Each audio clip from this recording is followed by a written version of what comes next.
Tensions between Russia and the West are growing rapidly. A Russian military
Oh shit.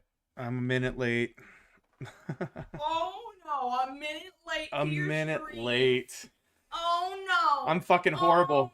Oh no. Oh no. You know, be really funny if I you were know. 10 minutes late. I shut down this computer right now. No. What? Why are you screaming at people? I don't know. Did you see like how Mario walks in Encanto? Because like I haven't seen Encanto yet because you were supposed to watch it with me and we haven't yet. Anyways, hey everybody. How's it going? It is Monday. Fucking Mondays, right? Lots of fun. Uh Man, there's a lot of crazy stuff going on in the world right now. I'll tell you what. Um the Ukraine and Russia are like going at it, and now we're getting all involved, and NATO's getting all involved, and it could lead to some crazy shit. Hopefully it doesn't lead to a civil war or nuclear fallout or anything like that. That would really suck. Um we're going to try to avoid that, hopefully at all costs. Uh and yeah, we've got some news about a new book that came out that's talking about how we could be closer to a civil war in the U.S. than we have previously anticipated or thought. Uh, yeah, so that's good. Also, something about M&Ms. M&Ms like fucking causing Republicans and conservatives to go fucking wackadoo again over they say the M&Ms are going woke, which whatever. I mean, I don't know. It's more uh social like bullshit, like more identity politics um to get involved in, I guess. So I just think it's funny, so we're going to cover that a little bit today.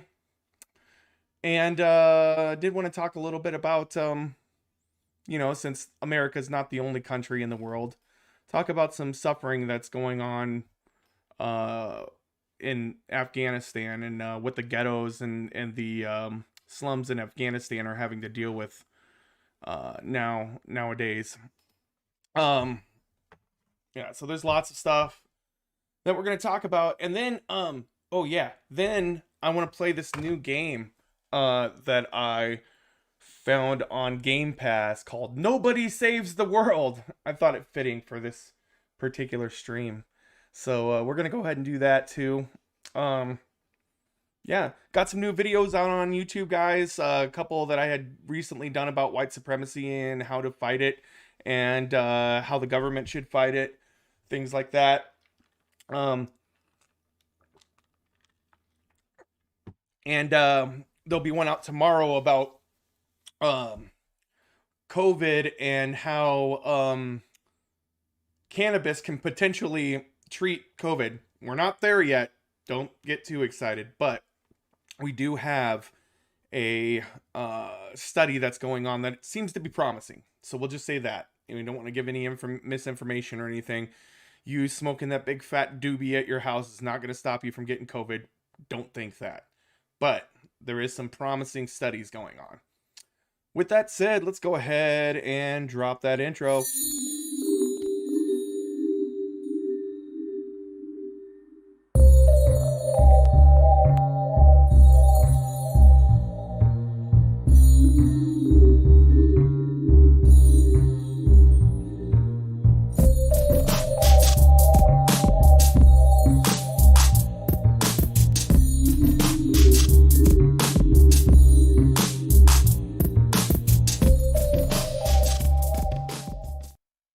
Oh God. All right. Yeah. What's up, everybody? Got a few people on the chat here. Article. It doesn't matter where the Brits keep their dryers. The point is that they don't work. Oh. I'm gonna send this to you so you can read it on stream. I've got a peanut gallery today, guys. I got the kid here with me, and the child. He's being weird, as usual. So yeah, you might have some no, but hey, kiddo, when I'm doing a segment, that means I'm going to be recording it on YouTube or putting it on YouTube. So you got to be kind of quiet and away from the camera during those times when I'm doing segments. What? Huh? What? When I'm doing segments, which is just most of this stuff. Come on. What? I don't think I heard you. I think I'm gonna ignore that. Stop. You're gonna ruin my ability to make videos. No. Yeah, making some cheese dip tonight. That should be fun. Had some bad news this week. I had a good friend of mine pass away. So that happened Saturday night. It's really depressing. He was a really, really, really good guy. Kind of one of those people that broke boundaries and didn't kind of broke stereotypes and things like that. When he came here, he was on the SWAT team and did drug enforcement stuff in California, and then realized that that was all a bunch of bullshit, and ended up leaving the force and deciding that he wanted a different life, and became an amazing cosplayer and great guy all around, amazing karaoke DJ, and so on and so forth. And he will be sorely missed. So just wanted to let you guys know that was kind of the state of mind that I'm in right now as far as that's concerned.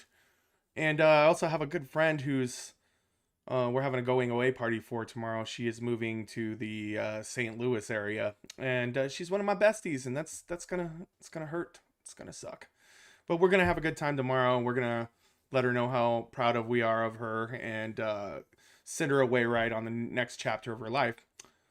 But enough about me. We're here to talk about the issues. We're here to talk about what's going on in the world. And so with that said, we're going to take a look here first at an article that was kind of, a couple of articles that are kind of startling to me. I don't know how closely you guys have been following, but the Ukraine and Russia are pretty close to going to war. So that means that NATO and the US are getting involved as well. And so I wanted to go over a news story and an article about that, as to what's going on there and about our involvement. And this is from the perspective of the BBC. So you're not getting any Fox News or anything like that, any references there. So let me take a look here. We're gonna look at this video and see what we can discern and figure out about hold on, there we go, about this this whole situation here, which is something we need to watch because it's a little bit on the scary side. Jesus, my light's not working right. There we go. So it's definitely concerning. So let's go ahead and take a look and see what this has to say. Tensions between Russia and the West are growing rapidly. A Russian military buildup is visible on the ground and from the air. In 2014, Russia took military action in Ukraine, and concerns are again running high. It is the right time to remind the whole world that Ukraine has been living under the threat of invasion, and for some parts for Ukraine, real invasion and occupation for the past 8 years. But this time it really feels different. It feels different to Western countries too. They gathered in Geneva and issued this warning. First, we've been very clear that if there is any further Russian aggression in terms of sending Russian forces into Ukraine, there will be a swift, there will be a severe, and there will be a united response. But tension between the West and Russia isn't new, nor is Russian pressure on Ukraine. So why is this escalation happening? Well, here are 6 reasons, 3 short-term, 3 long-term. First of all, Ukraine became independent in 1991 after the collapse of the Soviet Union. But Vladimir Putin still sees deep. So just a couple of things, a little bit of background here. So this isn't Russia's first rodeo with this kind of stuff. They have invaded Georgia, and they took power over Crimea or however you pronounce that as well. And it's always the same thing with these guys. They always try to make themselves out to be a victim and try to make it sound like as if these countries are the aggressors when actually they're like scared little, like kids. It's like Russia is like that abusive parent or abusive husband. It's like the abusive husband, abusive partner that's like, why do you make me hit you? Why do you say these things and do these things that make me hit you? When they're not doing anything really. They're trying to avoid a conflict with Russia at all costs, and Russia gets mad because they're making friends. They get jealous, like a jealous husband, jealous wife-beating husband, that Ukraine is kind of cozying up to NATO. But why wouldn't you cozy up to NATO if Russia's abusing you and abusing your freedoms and your rights, right?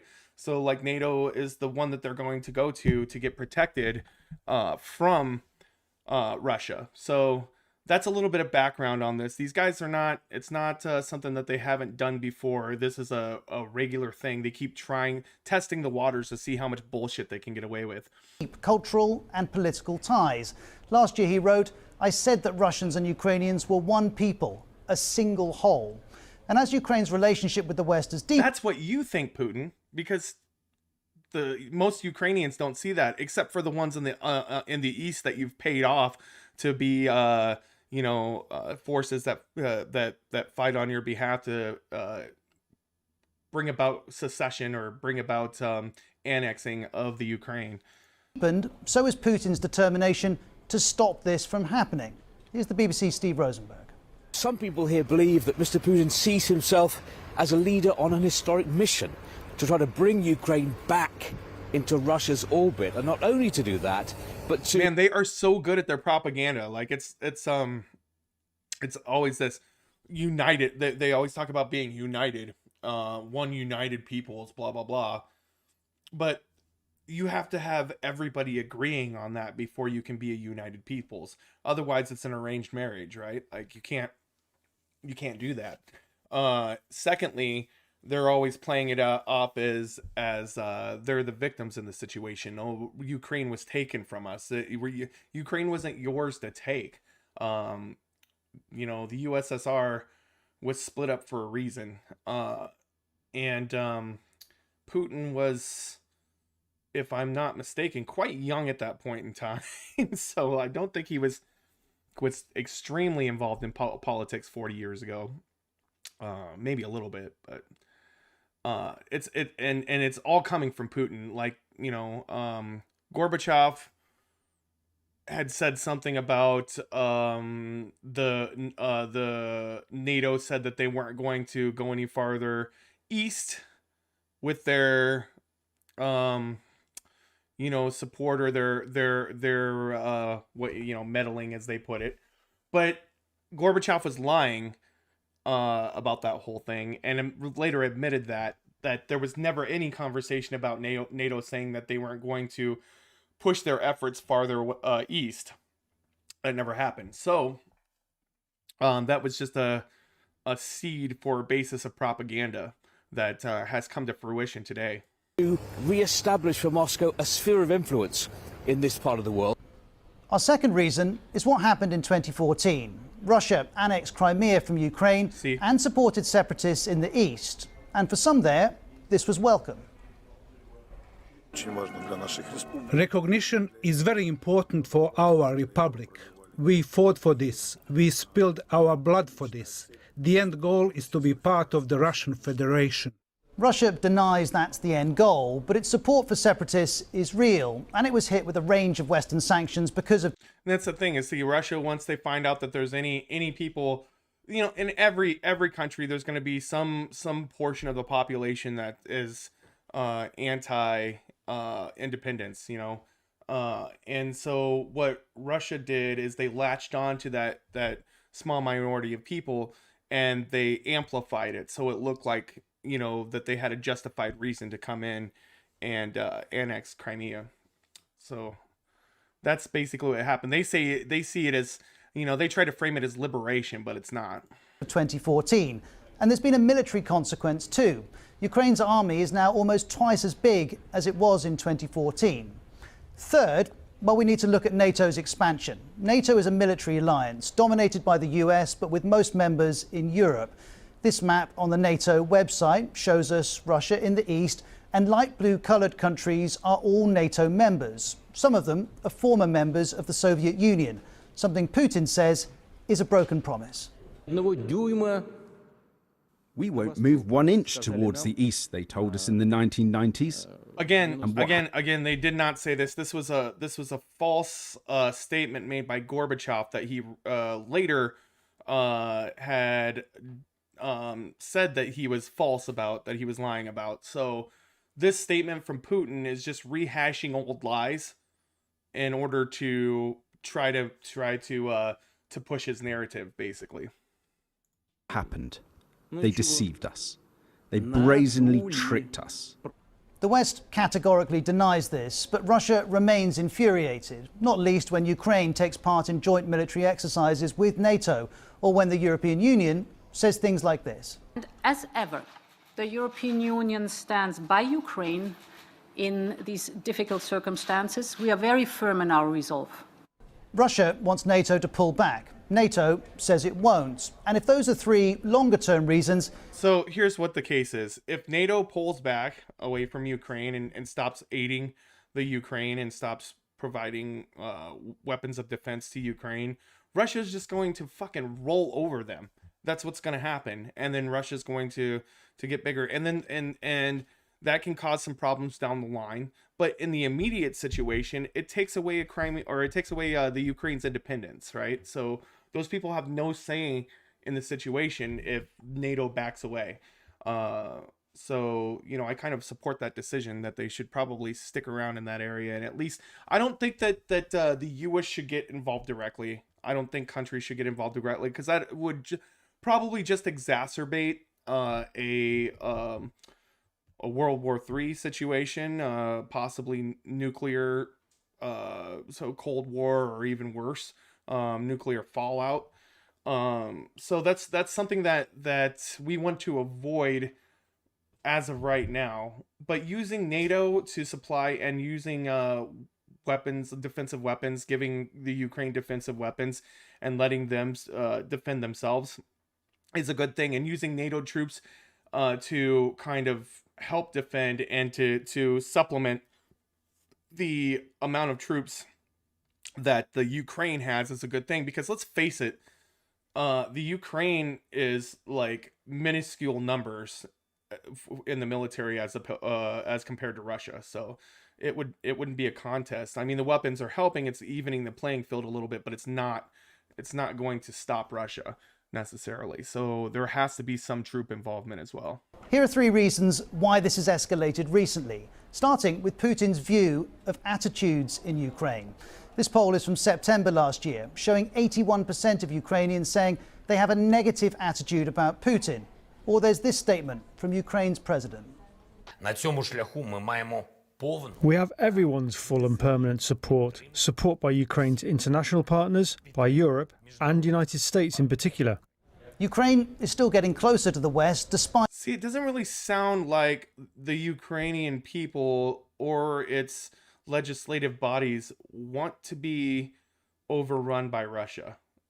They don't want to be part of a Russian federation, right? Like, this is not something that they're wanting. And as people who are already their separate country, in the imperialistic takeover of countries like that is not something that we should really see in today's world. Like, it's not something that we should condone or just let happen in this today's world, because it's not the way, you know, we should be past that at this point in our evolving nature as a human species and as society, right? As a civilization, we are advanced enough to where we can know that that's not a good thing to do, that taking over people in a violent way is not a good thing to do. You know, if Russia really wanted to be there for the Ukraine, they would aid them in other ways, such as, you know, giving them funding or helping them, you know, bolster their legislative bodies and things like that. Of course, there is some chance for corruption there as well, but they could be aiding them in other ways that are not fascistic or imperialistic, if they really wanted to help the Ukrainian people. Despite Putin's efforts, he may have concluded a different tactic is needed, which leads us to our next reason, the state of the West. Bruno Massais is of the Hudson Institute, and he's tweeted, "I think 2 developments shaped Putin's decision to intensify the conflict, the Afghanistan debacle and Merkel's departure." Some argue America's unilateral withdrawal from Afghanistan demonstrated a lack of Western unity. This former Deputy National Security Advisor to President Trump argues whatever happened in Afghanistan had a ripple effect with Ukraine. Russia will think this is my time. America's weak. It's disorganized. Now, of course, there is a bit of something to that, by the way. It's not, I mean, when, and I don't think it was even just Afghanistan. I think it was even Trump before then. Like, Putin, you know, had Trump blowing smoke up Putin's ass on a regular basis, but you know, Putin looked at Trump as a stooge, as a puppet, as a weak leader that he could easily bowl over. And then Biden gets into office, and he's not much stronger. He's not bringing America back to where it needs to be at all, and he. As much as I agree with pulling out of Afghanistan, he didn't exactly do it in the best way possible. I'm not saying that it shouldn't have been done, but there were things that we could have done to make ourselves look a little bit more responsible on the world stage, and we haven't done that as of yet, or we didn't do that. We're taking in refugees now, which is a help, and things like that, but there were a lot of people that died from our mishandling of the situation. I mean, there were bound to be some casualties in the situation as a whole anyways, but I think we could have mitigated some of that. So there is something to be said there about Russia seeing a weakness in the West and making moves to empower themselves. Biden wouldn't agree with that. But the West didn't act as one in Afghanistan, nor is it doing so in Ukraine. The US is sending military hardware to Ukraine. Germany isn't. Germany has not supported the export of lethal weapons in recent years. As well as this, the head of the German Navy resigned after saying giving Putin respect is low cost, even no cost. It's easy to give him the respect he demands and probably deserves. Putin may see these differences. Okay, yeah, that kind of sounded like a simp for Putin there as far as that's concerned.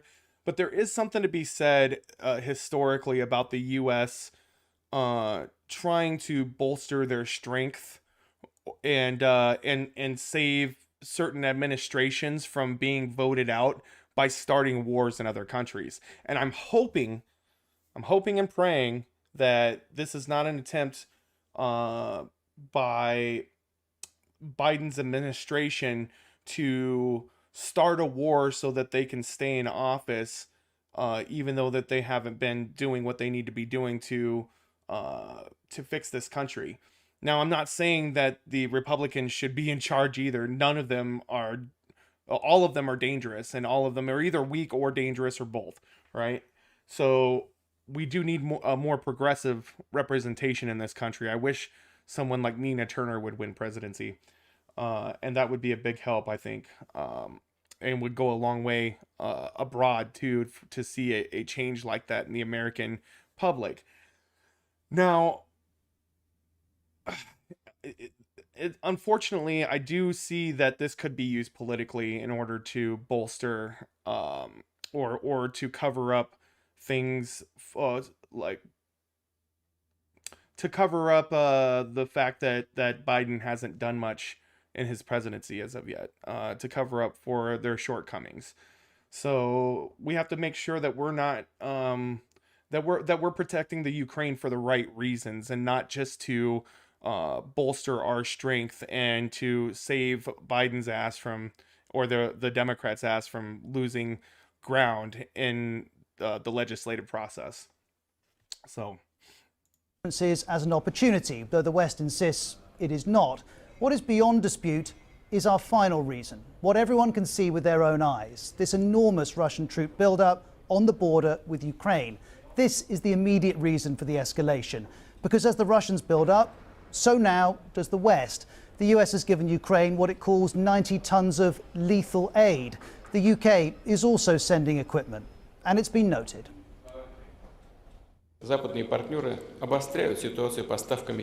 Our Western associates are escalating the situation by supplying Kiev with lethal Okay, wait. How wouldn't you say you both are escalating the situation, since you're the one who pushed all your troops to the Ukrainian border as is? I mean, you've kind of already done that, and this whole game of who did it first kind of thing isn't helping on either side.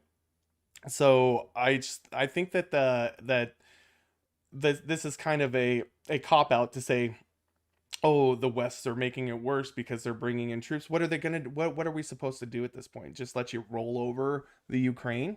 I mean, when that's not something that they want as a free society, it doesn't sound like that's the best choice. Modern weapons, conducting provocative military maneuvers in the Black Sea and in other regions near our borders. For years, the two worldviews of the West and Russia have clashed. Now that risks taking on a military dimension. Both argue the other is wrong.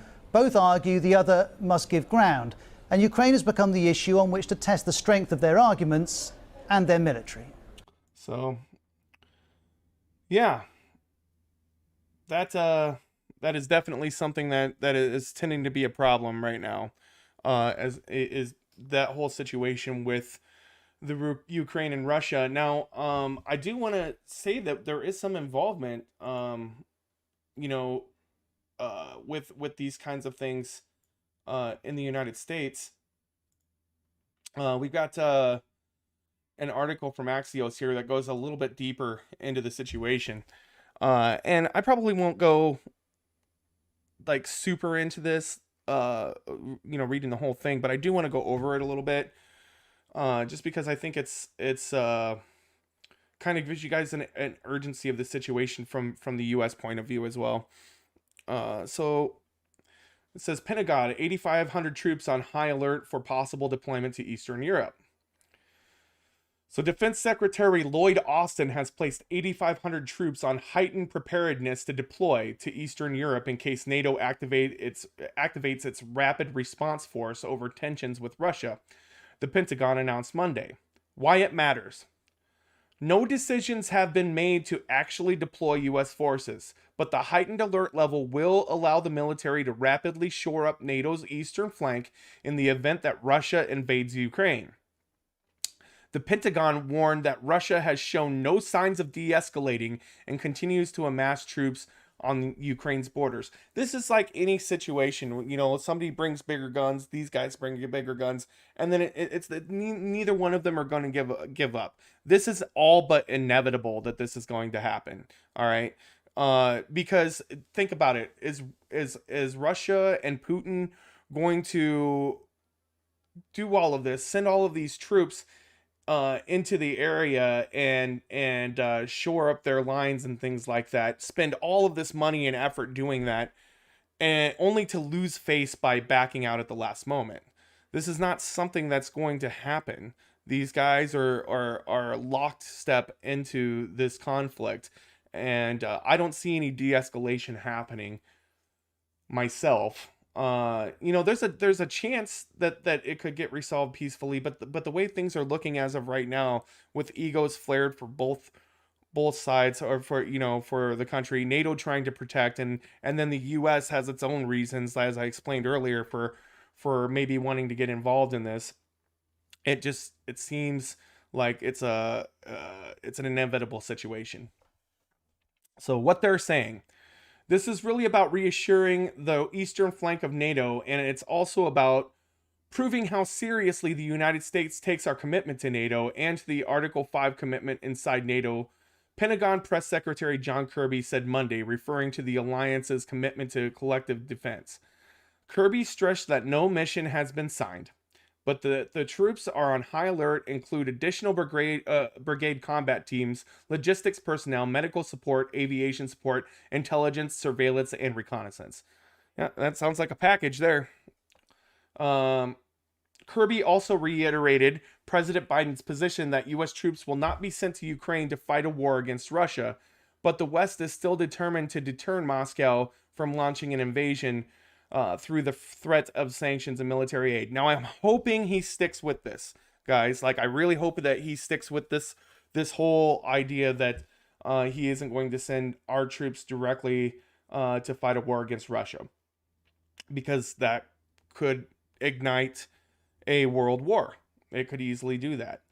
Not to mention that I think that we could better fight this conflict by doing things by bolstering NATO, you know, helping the Ukraine by giving them armaments and things like that, and then also sanctioning the fuck out of Russia. Like, just grinding their shit into the ground until they finally give up and realize that they can't win this situation, you know, without severely costing themselves, right? So I'm hoping that that sort of situation would work, rather than straight into the war. You know, that's something that we need to consider, is that our steps here need to be delicate and need to be considerably thought out. The big picture. The NATO Response Force, NRF, is comprised of about 40,000 multinational troops that can be deployed on short notice. Over the past several weeks, NATO countries, including the United Kingdom, Denmark, Spain, and the Netherlands, have sent additional ships and fighter craft to Eastern Europe in an effort to deter Russia. Several NATO members, including the UK and the US and the Baltic states, have sent weaponry and military trainers to Ukraine and Russia, as Russia continues to amass more than 120,000 troops on all sides of its border. That's a lot. That's a lot of troops. And so NATO's got, what, 40,000 right now? How big is... Let's see here. I just want to see how big... How many people are in the Ukrainian army forces. Let's say that. All right, the size of the Ukraine's forces, which maintains a 255-man force. Okay. So it was reported that Ukraine's military swelled to 280,000 personnel. So there are some numbers now out there now, but with the technological advances of Russia and the abilities that they have, the experience they have compared to the Ukraine does definitely put some uneven abilities there, right? And not only that, but that's not all of Russia's forces. That's a fraction of their forces. So, you know, that's something that you know, it's just a start. If Russia's not, you know, bringing all of their troops to the border right now. They could easily bring more. Several NATO members, including, okay, I just read that. So looks like we're finished there with that particular segment. So what we need to do really in this situation, as I said, is we need to step lightly. We need to help NATO in as many ways as possible. We need to continue to supply, you know, armaments and supplies to the Ukraine. We need to be very, very careful about sending troops, U.S. troops over there to bolster this situation.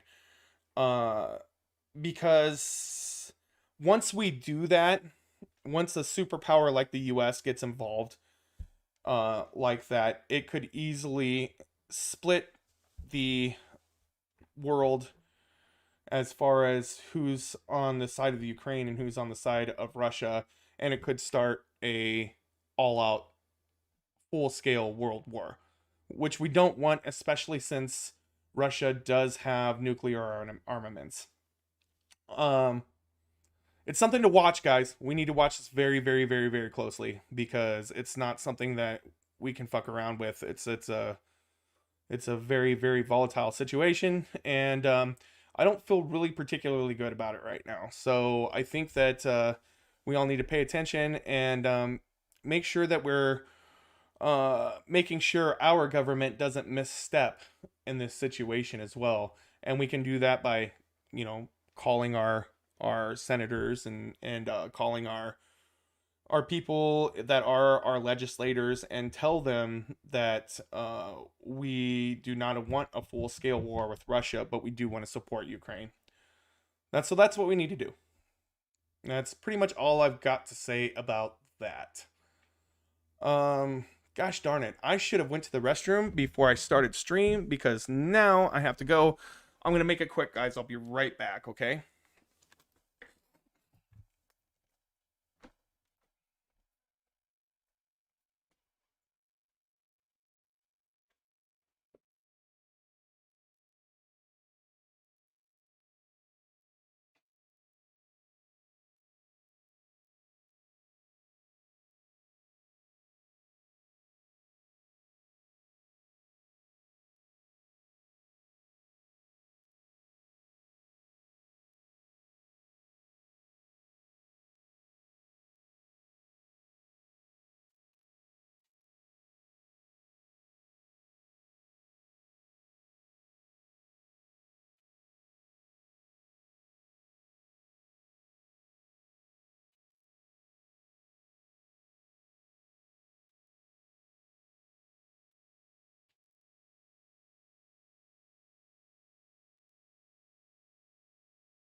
I'm back.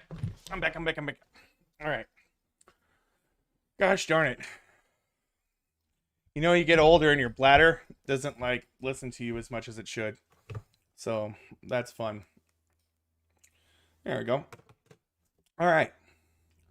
So, yeah, moving on, guys. We got a few other things that we want to talk about today.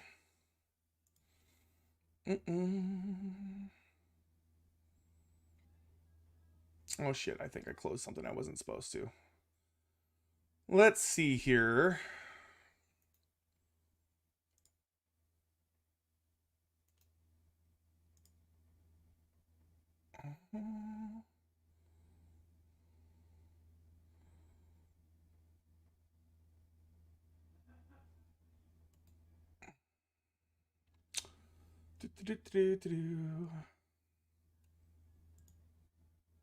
Yep, there we go.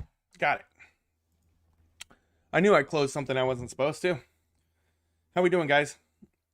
Is everything going all right in your neck of the woods, in your world? I hope so. There we go.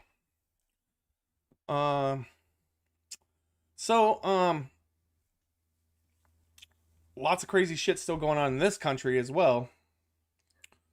One of the things that I did want to go over with you guys next was how close is America to being in a civil war, if at all? Well, a lot of people seem to think on both sides that we're getting closer and closer to it.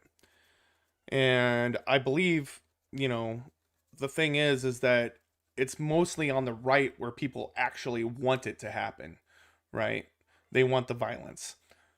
And they would probably say that, you know, the left is just pussies and they don't want to fight, and that's why they don't want it. But that's not the case. Violence to overthrow the way a democracy works is just wrong in general.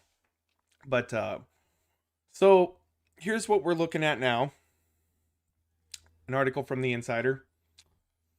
U.S. is closer to civil war than any of us would like to believe. A leading expert on civil wars says in a new book. So just the bullet points here.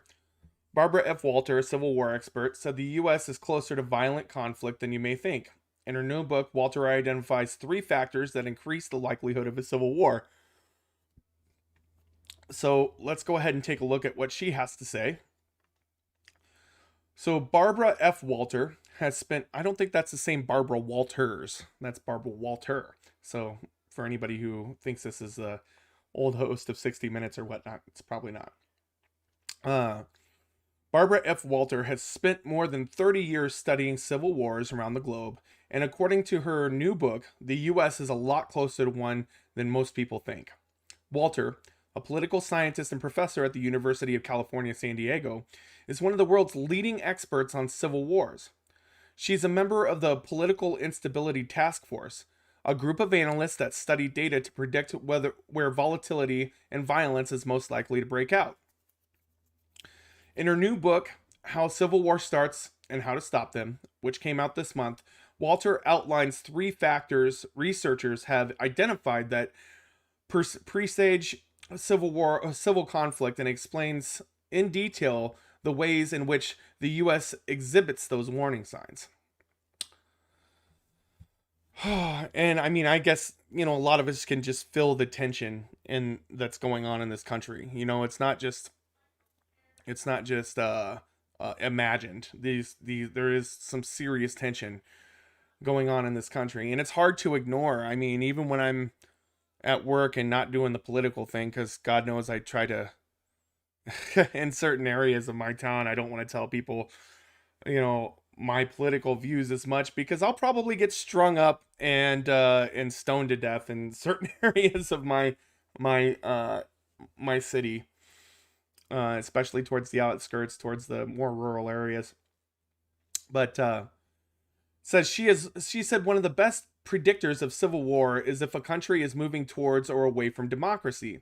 If a country is an anocracy, a term used to refer to countries that are not fully democratic or fully autocratic, but somewhere in between, they are more likely than both full autocracies and democracies to experience violence. Right, because they're kind of jumbled up in the middle. There's no clear definition of what, how the country is to be run. And we're kind of sitting in that point right now. It says, today the U.S. is an anocracy for the first time in more than 200 years, according to Walter, whose city cites the Policy Project, a nonprofit that measures how democratic or autocratic a country is. Walter said the country's recent slip on the democracy scale started with the 2016 election, which observers says was marred by political-driven rules and Russian interference. And people say, oh yeah, Trump didn't have the Russians interfere in the election. No, maybe he didn't. I don't know. Maybe he let it happen. Maybe he didn't. I don't know. But the fact is that they did, and successfully so, interfered in the election in 2016. They successfully infiltrated social media networks and different kinds of statistical analyses and things like that, and basically made it so that our elections were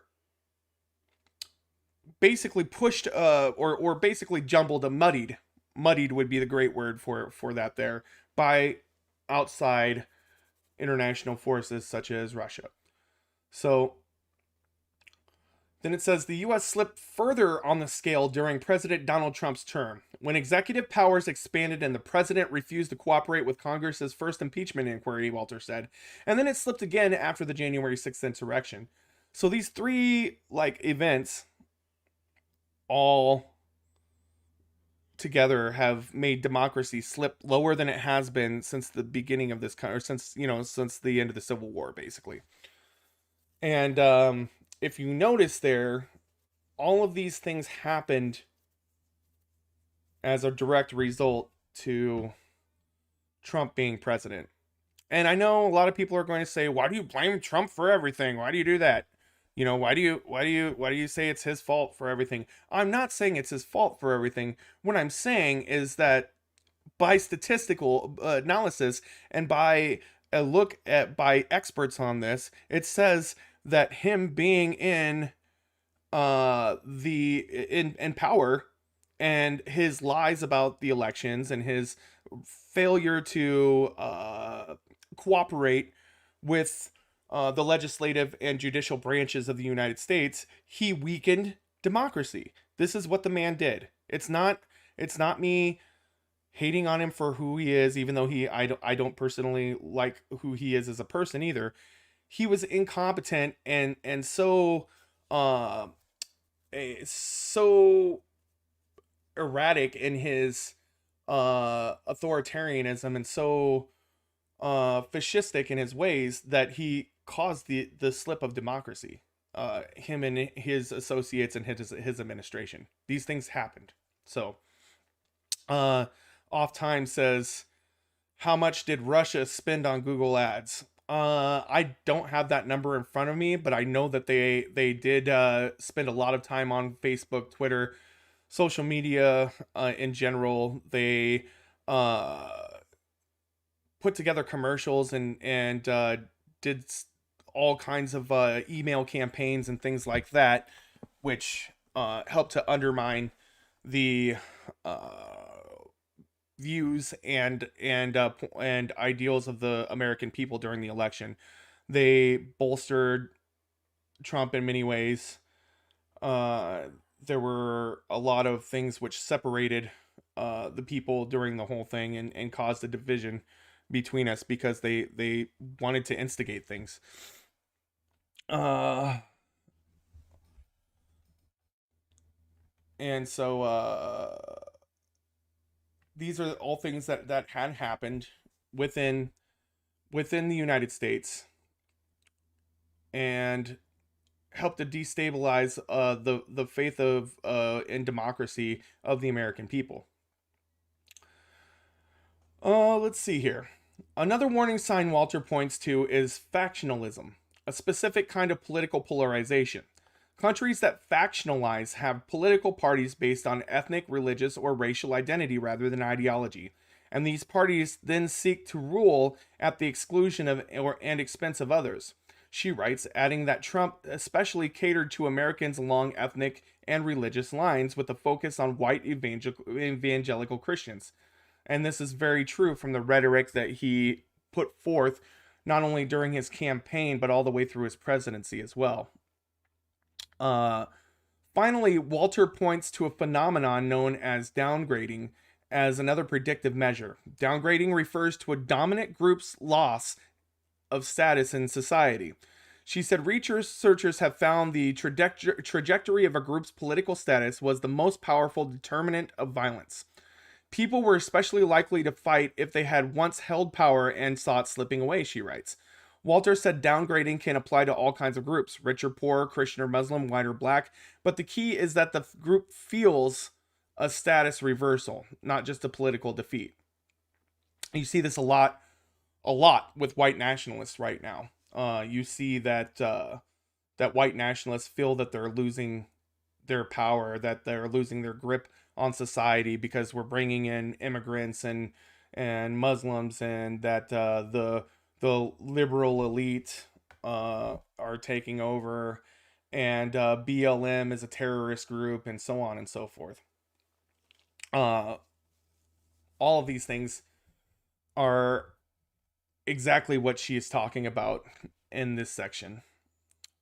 She cites racial resentment among whites who believe black Americans or other minority groups are now getting unfair special treatment.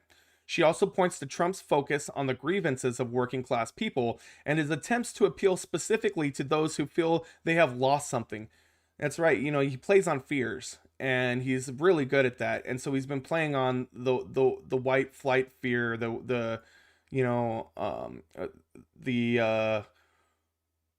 Jewish question, all of that stuff. Like he plays on the fears of white America to get them to rally on his side and commit violence in his name, and to think that they're losing their country. This is evidenced by the slogan "Make America Great Again." Where is the United States today? We are factionalized anocracy that is quickly approaching the open insurrection stage, which means we are closer to civil war than any of us would like to believe, Walter concludes. So, it's a bit dangerous right now, guys. It's a bit dangerous in this whole situation. Now, Trump lit the fuse in this whole thing. He did light the fuse in this whole thing.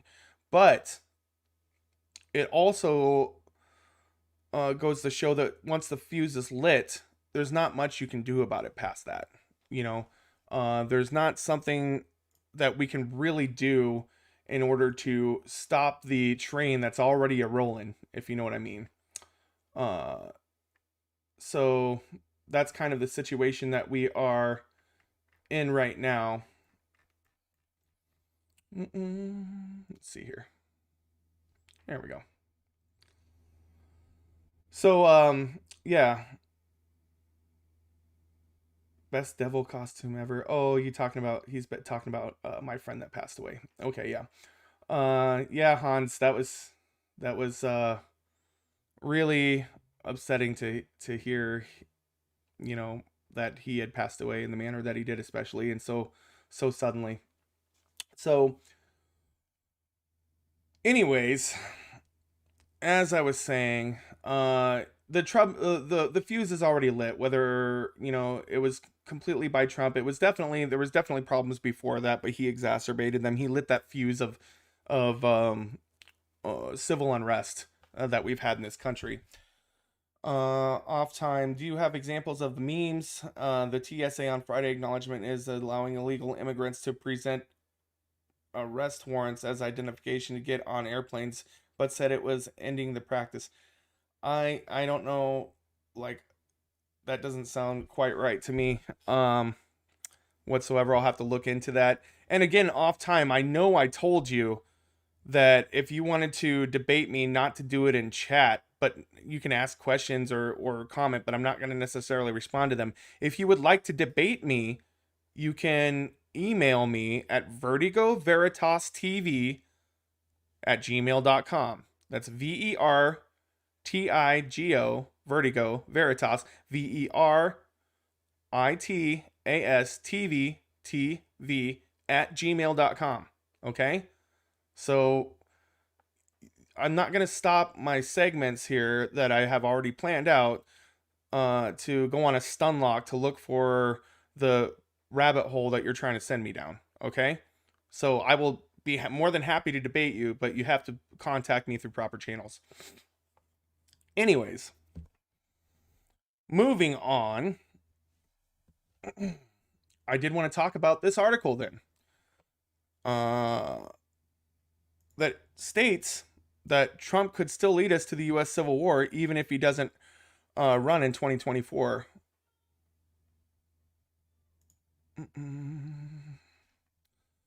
So, former U.S. President Donald Trump speaks during Save America rally at the Iowa State Fairgrounds in Des Moines, Iowa, on Saturday, that Trump has been hinting about another presidential bid, even as he tried to steer clear of activities that would trigger federal election laws that would require him to register as a candidate and limit spending. All right. Ask most people why countries break apart, and many still will say that different groups sharing a single country naturally dislike and distrust one another. Yugoslavia fragmented because of the Serbs and Croats, and then the Bosnian Muslims started to fight each other soon after the Soviet Union collapsed. The citizens of Northern Ireland fought because Catholics represented Protestant dominance and discrimination. Ethiopia recently descended back into civil war because its various ethnic groups, the Tigrayans and Amharans, hopefully I pronounced that right, and those from the Sidama region, each wanted control over the government. So fundamental ethnic, religious, and racial differences must be the cause of all of these conflicts, right? Well, Americans have a lot at stake in the answer to this question. Our country has become increasingly divided, with race now playing a central role in debates over policing, immigration, healthcare, and the teaching of history. Could the country fracture as a result of this polarization? It turns out that differences themselves do not lead to violence. This is the finding of political scientists who have studied hundreds of ethnic conflicts around the world. Almost all countries around the world are multi-ethnic and religious, and yet few experience civil war. In fact, most ethnic groups coexist peacefully. Until 1992, Bosnia was a diverse nation where Croats, Serbs, and Bosniaks lived together peacefully for decades. Education levels were high, and intermarriage was common, and yet 100,000 people died during its civil war. For a society to fracture along identity lines, you need mouthpieces. Influential people who are willing to make discriminatory appeals and pursue discriminatory policies in the name of a particular group. They provoke and harness feelings of fear as a way to lock in an ethnic constituency that will support their scramble for power. These mouthpieces are often politicians seeking to gain or maintain power, but they can also include business elites seeking brand loyalty, religious leaders seeking to expand their followers, and media figures seeking to grow their audience and revenue. Separate and hostile ethnic and racial identities don't exist in a vacuum. They need to be crafted. And these individuals rise up just to do that. They're often at high risk of losing power. God damn it. I hate it when that happens. We'll go back to the beginning of that sentence.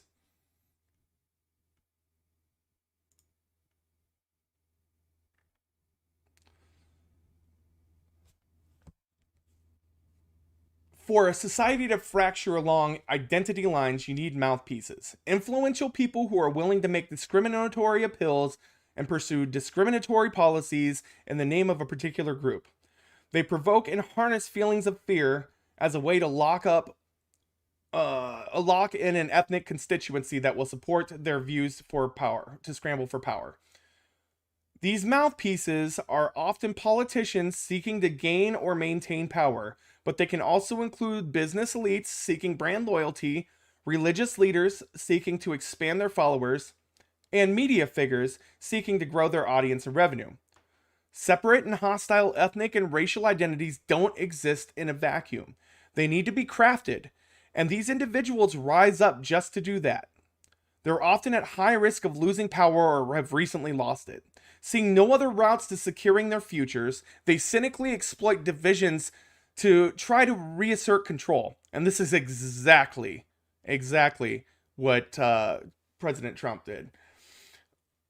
We've seen such figures here in the United States, from cable news hosts to Congress people. And this is what we see in Fox News and OAN and mainstream media as a whole a lot of times. And our Congress people such as Marjorie Taylor Greene, Josh Hawley. We see this from Nancy Pelosi, all kinds of different people in Congress. And they're more dangerous than we've been led to believe. Experts have a term for these instigators of conflict. Ethnic entrepreneurs. The term was first used in the 1990s to describe figures such as Slobodan Milosevic and Franjo Tudjman in the former Yugoslavia, but ethnic entrepreneurs have emerged many times over in all parts of the world. Though the catalyst for conflict is often ostensibly something else, the economy, immigration, freedom of religion, ethnic entrepreneurs make the fight expressly about their group's position and status in society. Harnessing the power of media, they work to convince citizens that they are under threat from an outgroup and must band together under the entrepreneur to create or to counter the threat. They also try to persuade those in their group, often with incendiary language, that they are superior and deserve to dominate. Remember, this is something I talked about in a previous stream about one of the tenets of being a fascist, right? This is how, at a 1992 rally in the Rwandan city of Kabaya, 2 years before the country's civil war, Hutu politician Leon Mugesera came to tell supporters that the Tutsis were cockroaches, adding that anyone whose neck you do not cut is the one who will cut your neck. And it's how Sudanese President Omar al-Bashir exploited the distrust between Arabs and Africans in the country in 2012 by describing his political rivals in simple terms. The main goal should be liberation from these insects and to get rid of them once and for all, God willing. So, as you can see, any of these divisions, not divisions themselves, like differences in opinion, differences in belief themselves, do not cause such a division to the point of where there may be a civil war. There needs to be mouthpieces. There needs to be these people that are pushing this narrative, that cause people to get riled up into an outrage and then push against each other instead of living in peace next to each other. So these are things that we are having a big problem with right now. So if citizens can believe there's even a small chance that the opposition could become violent, they will turn to a leader who offers them protection, no matter how unscrupulous.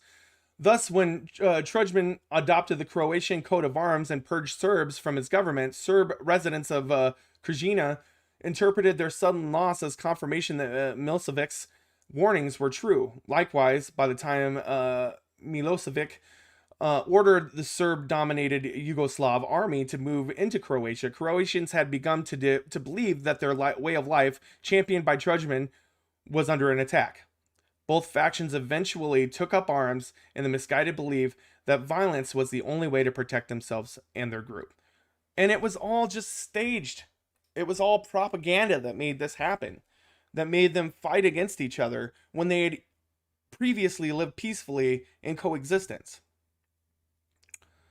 So, even without Trump, all of these media narratives are going to continue. All of these fights between factions are going to continue because it's not just Trump, although he ignited it and made it all right for all of these people to cause such division. It's not going to stop with him, no matter where he's at. We need to make a concerted effort to not demonize each other and rather try to understand each other and agree to disagree sometimes, but we need to first of all secure our democracy. We need to keep a hold of our democracy, and keep a hold of the fact that every person should vote in this country, and keep a hold of the fact that we won't survive without the democratic progression that we've made. And we need to keep doing that progression, which means like doing things like voting rights, the Build Back Better Act, and things like that. We need to protect our citizens in ways like that, and not just push them into a fear-laden frenzy to be at the throats of their brothers and sisters in the country, you know? But that's tends to be what is happening, and there's such an indoctrination that it's really hard to be on this side of things and see this happening and not get frustrated with people that are falling for it and not get angry about it. But I try my best, and that's why I like debating the issues, and I like talking to people that don't agree with me, and trying to see if we can kind of come to some consensus. Because if you look at the right, in a lot of ways, they believe the same thing as the left, that the world is controlled, or that our government is controlled by corporate interests. I do believe that's a big part of it, that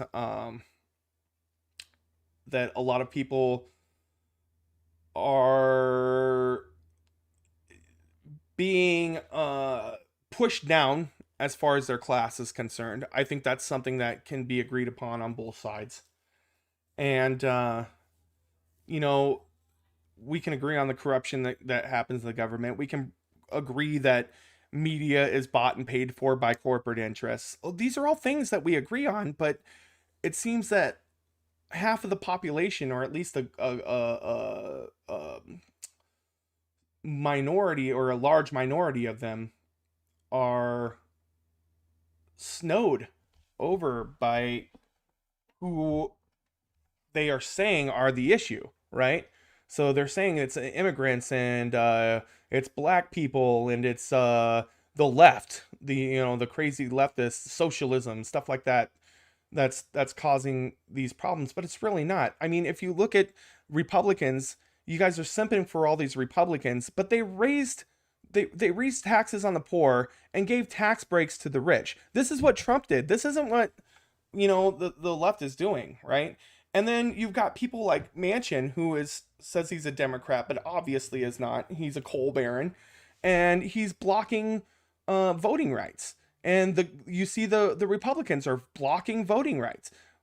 If anybody can tell me what harm these voting rights bills are going to do, I'd be all for debating that fact right there, because they don't hurt anybody. They only help people to be able to vote more easily in this country, and it doesn't make voting less safe or secure either. So I'm going to go through some of these comments here. Let's see here. TSA on Friday. Oh yeah, I already read that. Provide examples of the memes. I already told you off time. If you want to debate me, you can do so. I gave you my email address. Message me. You can either do a camera or you can do just voice. But I'm not going to sit here and debate you in the comments section. How's the cocaine? Fuck yeah, right. I wish. I'm fucking tired right now. I have no cocaine. I live in the Midwest. It's not. Let's see here.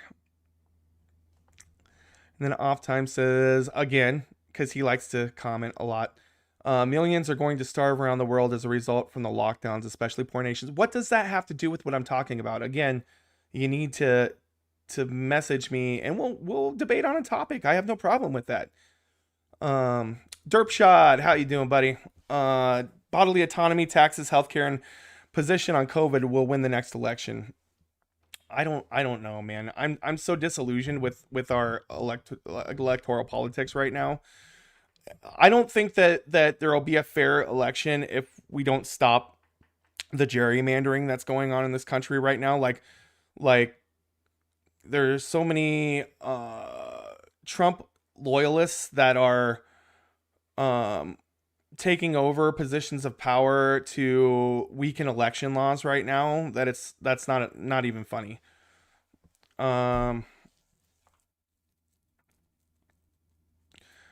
See, liberals are gonna get wrecked. Yeah, whatever. My body, my choice. Unless it's comes to a woman who's pregnant and wants to get an abortion, right? Then it's not her choice. It's not her body. It's not her choice. Fuck her, right? Let's see here. FYI, Trump is not president anymore. I know, but to deny that he doesn't still have a large narrative in this country is either completely ignorant or just bad faith to say that, because he's obviously the loudest, most prominent voice in the Republican Party right now. And to say he's not is just absolute BS. Mass formation of psychosis is real. Yeah, on the right especially. Media narratives were escalating long before Trump, but he didn't make it any better, and that's correct. Yeah, there were some definite problems, but he kind of like, it was like that bomb was sitting there waiting to be like to explode, but then all of a sudden he's the one who came along and like lit the lighter and actually lit the fuse.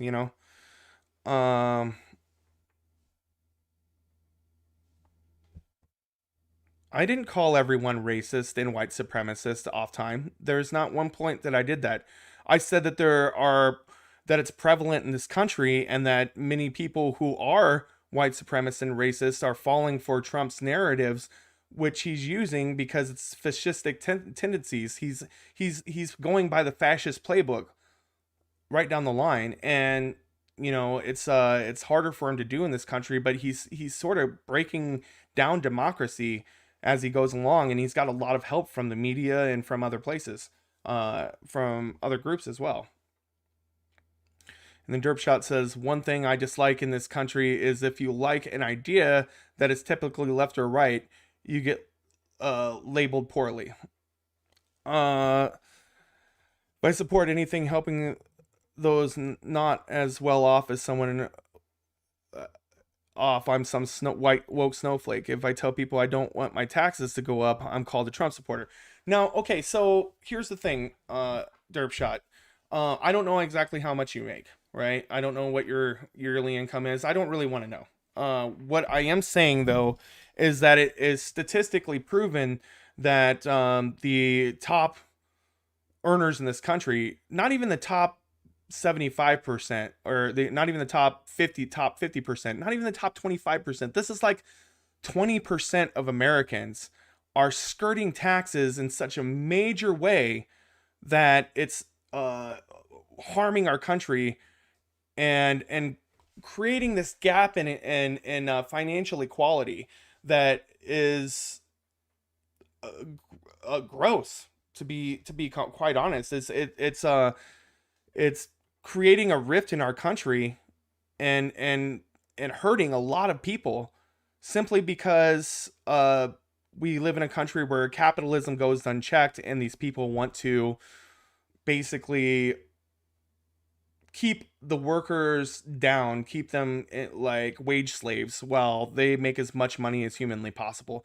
I mean, why does Jeff Bezos need to make $300 billion during a fucking pandemic? So, and the rich skirting taxes need to pay their fair share. I completely agree. Yeah. And so it's not anybody telling you that your taxes are necessarily going to raise. I don't think you fall into that group. I'm not sure, but I don't think you do. I'm just saying that we need to make it a more equitable society for everyone.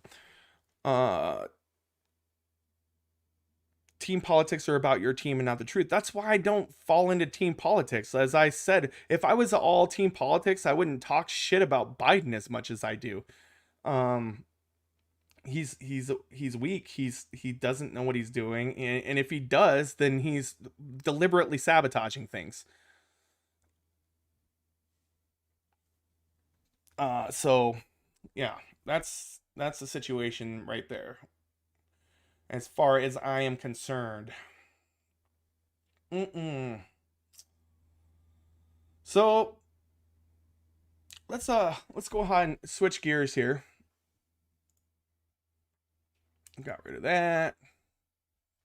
Oops. What?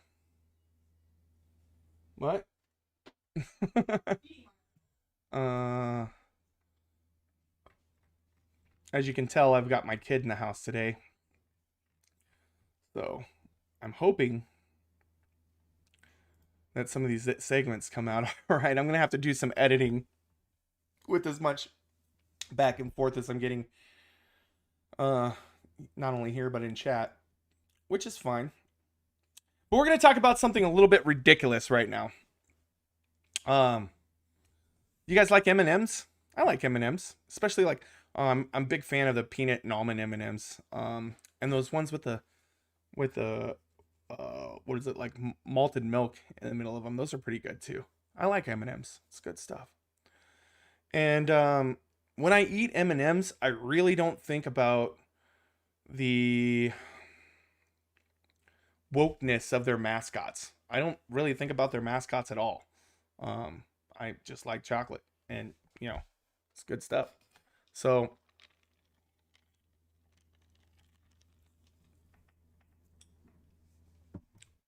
what peanut butter M&Ms I'll eat till I get sick. Nice. But just recently there has been a big tirade in the news and media about M&Ms, and particularly the M&M mascots. And these mascots, you know, they got the different ones. I had no idea. Like I didn't think that this, like, I don't even think about the M&Ms. Like I didn't realize that there were so many of them with different personalities or what. I didn't have any clue. Like, and I'm sure a lot of these guys didn't fucking think about it beforehand anyways. It's just something to bitch about. It's about another woke thing they can bitch about. Anyways, so recently, let's go. I'm going to actually go to the M&M's website and show you guys this. See if we can find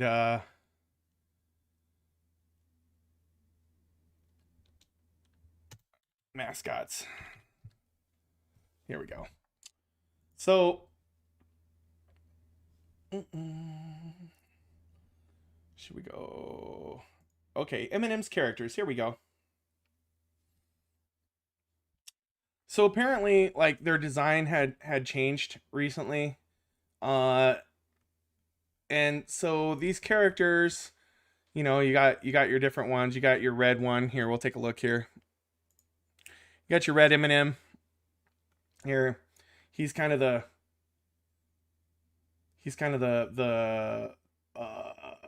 too proud of himself one. You know, he's the actor. And nothing really changed about these guys. There's not a lot of difference in them, like as far as the way they look.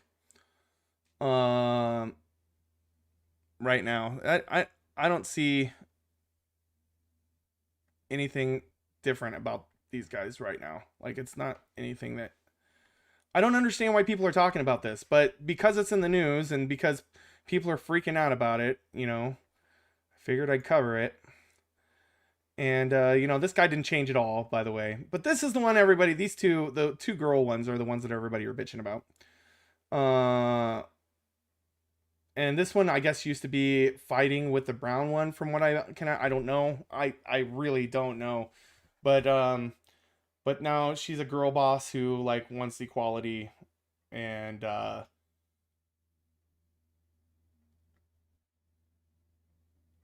you know, more being a hype woman for my friends. I don't see anything fucking wrong here. The brown one, I guess, is, you know, not bossy, just the boss. She's like girl boss right here, you know, old girl boss attitude. But I heard that they were like trans now. Like there was, what?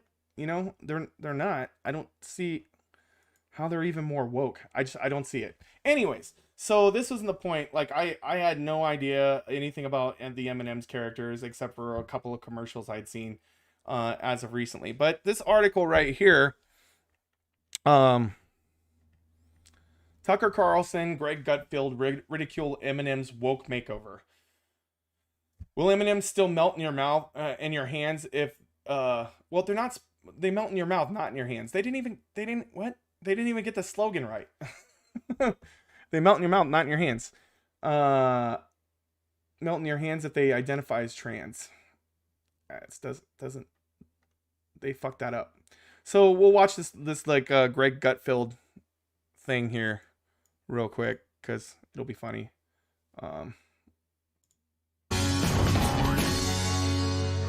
Will M&Ms still melt in your hands if they identify as trans? Again, none of them identify as trans. Nobody said that they were trans just because... Okay, does it mean you're trans if you're a girl and you wear sneakers? Is this a thing? Because that's the only change to the green one that I saw is like they're no longer like the go-go boots or the hooker boots, as like a lot of people like to call them. They're fucking sneakers. It doesn't mean anything. It doesn't mean that this... God damn it, these guys are so stupid. When I eat a bag of M&Ms, do I wonder which color and shape best represents my identity? No, because it's chocolate. And also, it's obviously the orange one. But the iconic candy company is giving the mascots makeovers to make them more inclusive. How are they doing this? Well, obviously by changing their footwear. Instead of go-go boots, the seductress green M&M will now wear sneakers. Additionally, their voices will be updated in a tone that's... Again, does that make her trans? No? It's more welcoming. Sorry, Kat, no voiceovers for you. Said Catherine Slight, interesting, Chief Growth Officer at Mars Wrigley. Who better to commit to a world with more moments of fun by increasing a sense of belonging around the globe? And again, what's wrong with that? Being inclusive, telling people to you know, support your friends instead of like talking behind their back and stuff. You know, why would that culture automatically be woke?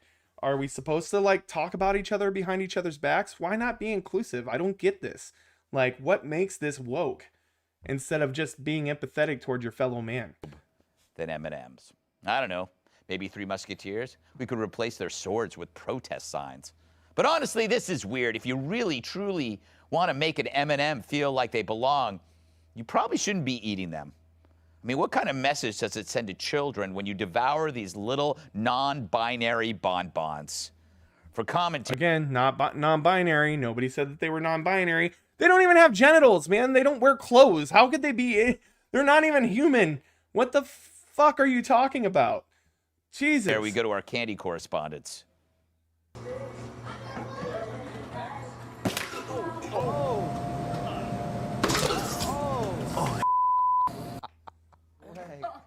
That was not a candy correspondent. Kat. Yes. Okay. They want to make their little characters inclusive, and then you're going to eat them. No, I have so many thoughts on this. Yes. I do. The green M&M is a snake. Yes. The new one. The new one. Okay, listen.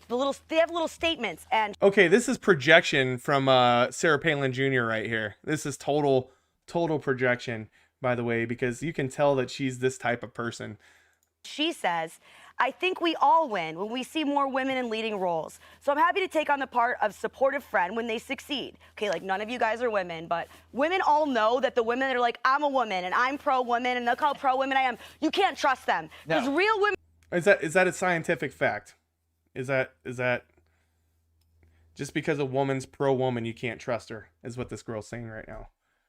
I think that's because she is inherently like conniving and inherently frenemies with all of her girlfriends. you know, all of her friends and stuff. She's the type of person that would talk behind their back, so she just assumes everybody else. They just do it. They don't need to brag about it like they're running some kind of campaign. And she admits she's doing that. She says the supportive friend when they succeed, right? Like, okay, yeah, I bet you want to be, you know, their friend when they succeed. Like you. No, not just when they succeed, but you want to be supportive when they do succeed. You want to tell them, hey, you did a great job.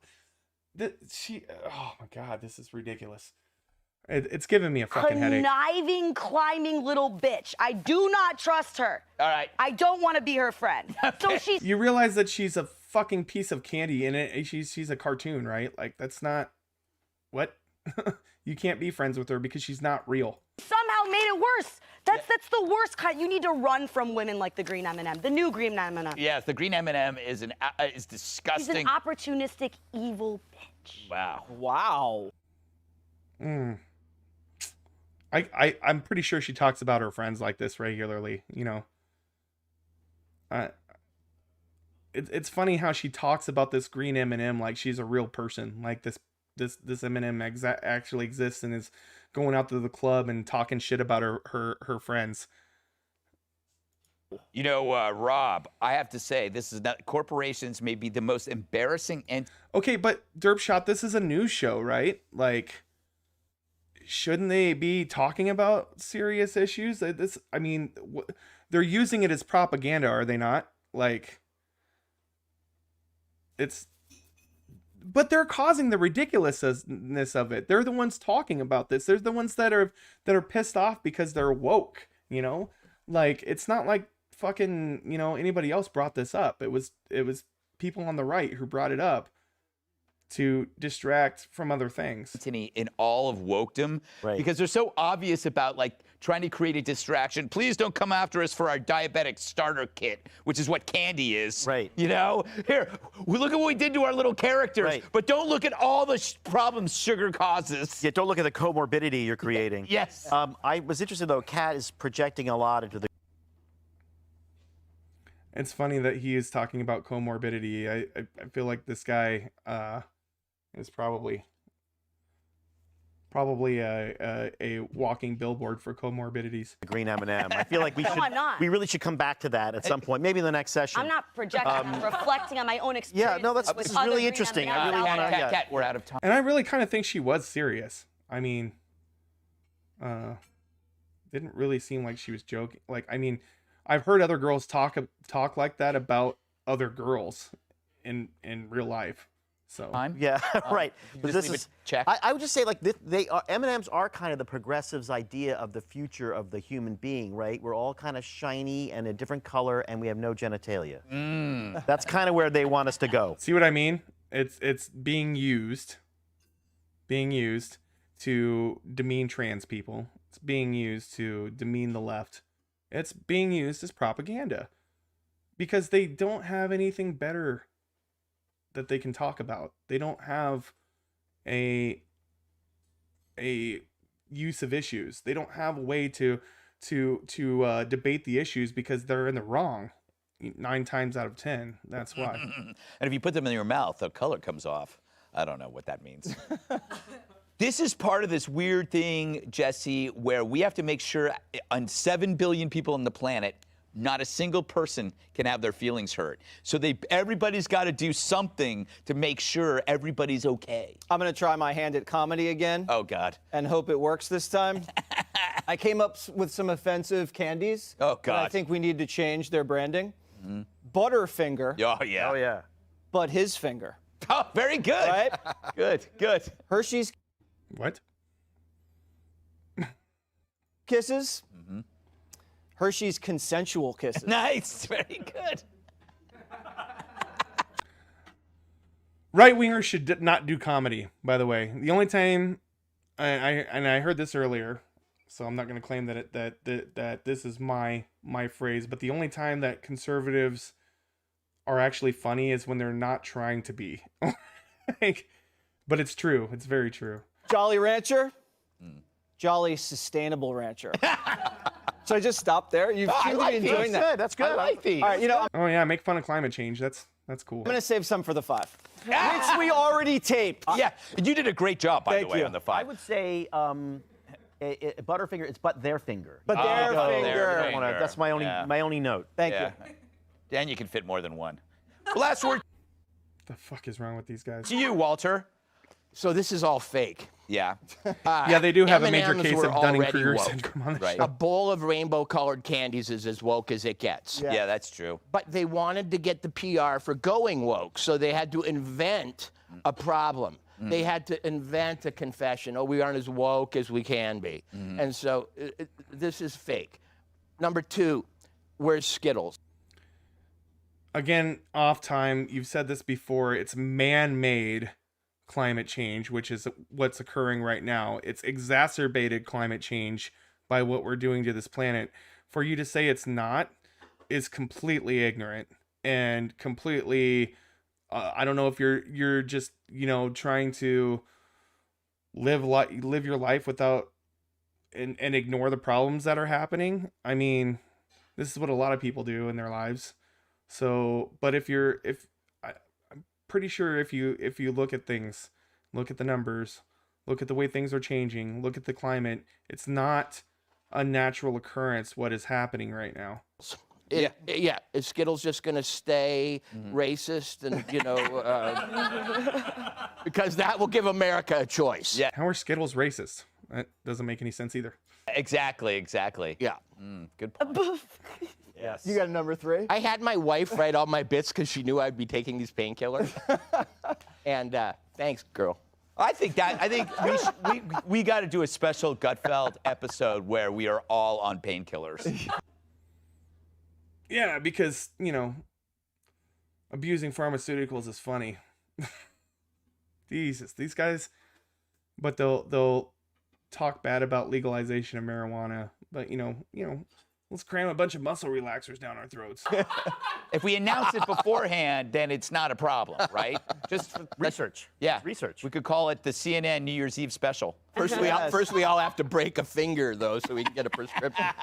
But their finger. Yeah. Up next, tips for Jesse. So his Oh God. So yeah, that was the video from Gutfield there, which is completely ridiculous, of course. Let's take a look at what Tucker Carlson has to say too, because the other big change is that the brown M&M has, quote, transitioned from high stilettos to lower block heels. Notice what he said there, transitioned from high stilettos to lower block heels. Why did he use the word transition? Why do you think he used the word transition? Also less sexy. That's progress. M&Ms will not be satisfied until every last cartoon character is deeply unappealing and totally androgynous. Did he want to fuck the brown M&M before? Is that what this is all about? Like he's mad because the brown M&M isn't as sexy to him anymore? Like I don't get why they're talking about this. Like what does this have to do? Why is this on a news program? Why? It doesn't make any fucking sense whatsoever. And I think that Tucker Carlson wants to fuck candy. That's what I think. Until the moment you wouldn't want to have a drink with any one of them. You can't have a drink with them because they're candy. That's the goal. When you're totally Jesus. turned off, we've achieved equity. Were you turned on by the candy before? Or you're totally turned off now, but were you turned on before? Just because the heels changed to a block heel from stilettos? Oh man, what the fuck is going on in this country, man? They've won. Jesus Christ. All right. Obviously there are some weirdness going on right now. Let's look at a couple of these tweets here. Tucker Carlson is upset that an M&M got new shoes.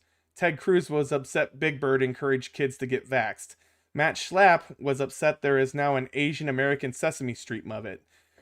They were upset about Mr. Potato Head and Dr. Seuss. But a terrorist attack on our capital? No big deal.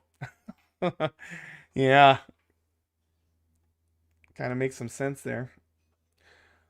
Bleeding Heart Liberal Marine says, Mars has relented and will now add a Tucker Carlson M&M. They're all white, extra bitter, and will melt down when mixed with multicolored M&Ms. Oh my God. Oh God, that's good. That's really good. I'm gonna have to follow him, just because that was really, really good. You get a follow, dude. All right. Let's see here. David Ward says, "Gut filled. The woken M&Ms via YouTube is a Fox News owned by The Onion now, because this has to be satire or just a slow news day." No, but it's not. I mean, fucking, god damn it. The Russia's trying to invade the Ukraine. There's all kinds of crazy shit going on, and these guys are talking about M&Ms. Doesn't make any fucking sense. Jesus. Anyways, so yeah, sorry to get so outraged about that. And you know, I don't even like talking about it, but it's been something that's been in my face on all of my news feeds and everything for the past couple of days, and I just wanted to point out the ridiculousness. They barely changed these mascots, and all of a sudden it's the trans agenda. Get a fucking life, guys. That's all I got to say.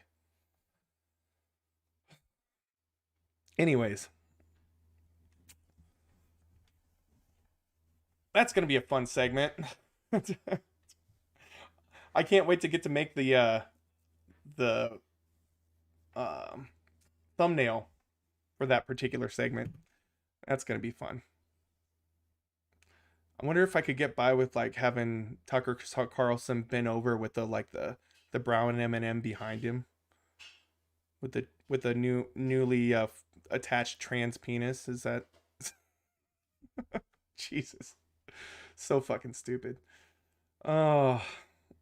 Anyways, guys. Now that we've had a decent laugh, I want to kind of tug at the heartstrings a little bit here. Unfortunately, people in this country are not the only ones that suffer from poverty and struggle to survive in this world. And it happens all over. And particularly, it's happening right now.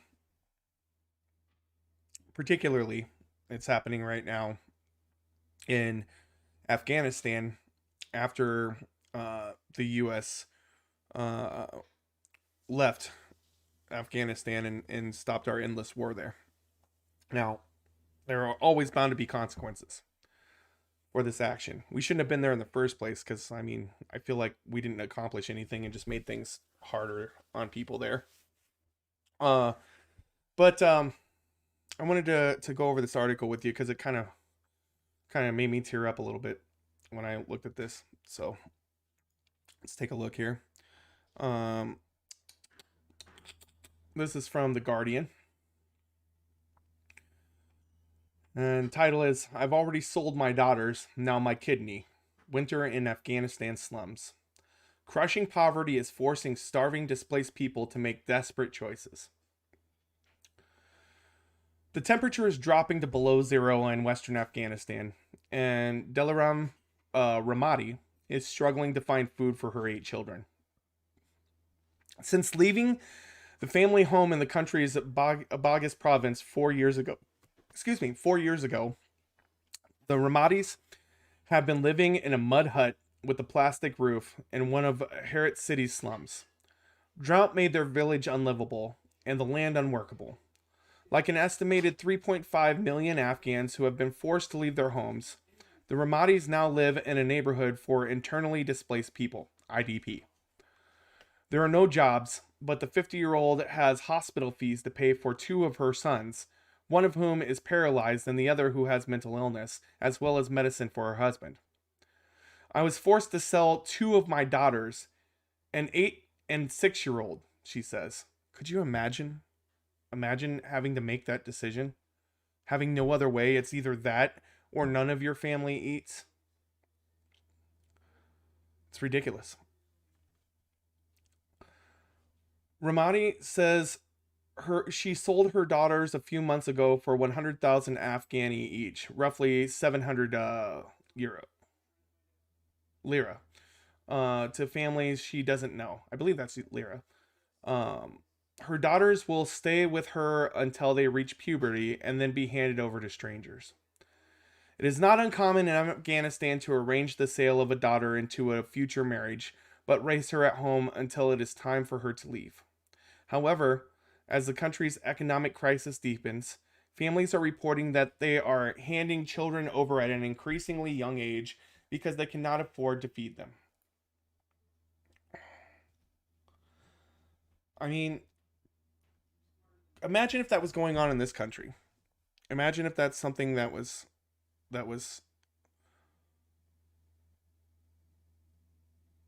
that we were doing on a regular basis here. It just makes my heart go up in my throat, you know.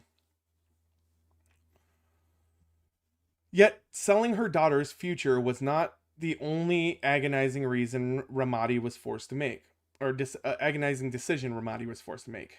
Because of debt and hunger, I was forced to sell my kidney, she tells Rukshana Media from outside her home in the Herat slum. Afghanistan is on the brink of a humanitarian crisis and economic collapse, according to the UN. The agency's ambassador to Afghanistan has said it's experiencing the worst humanitarian crisis of its contemporary history.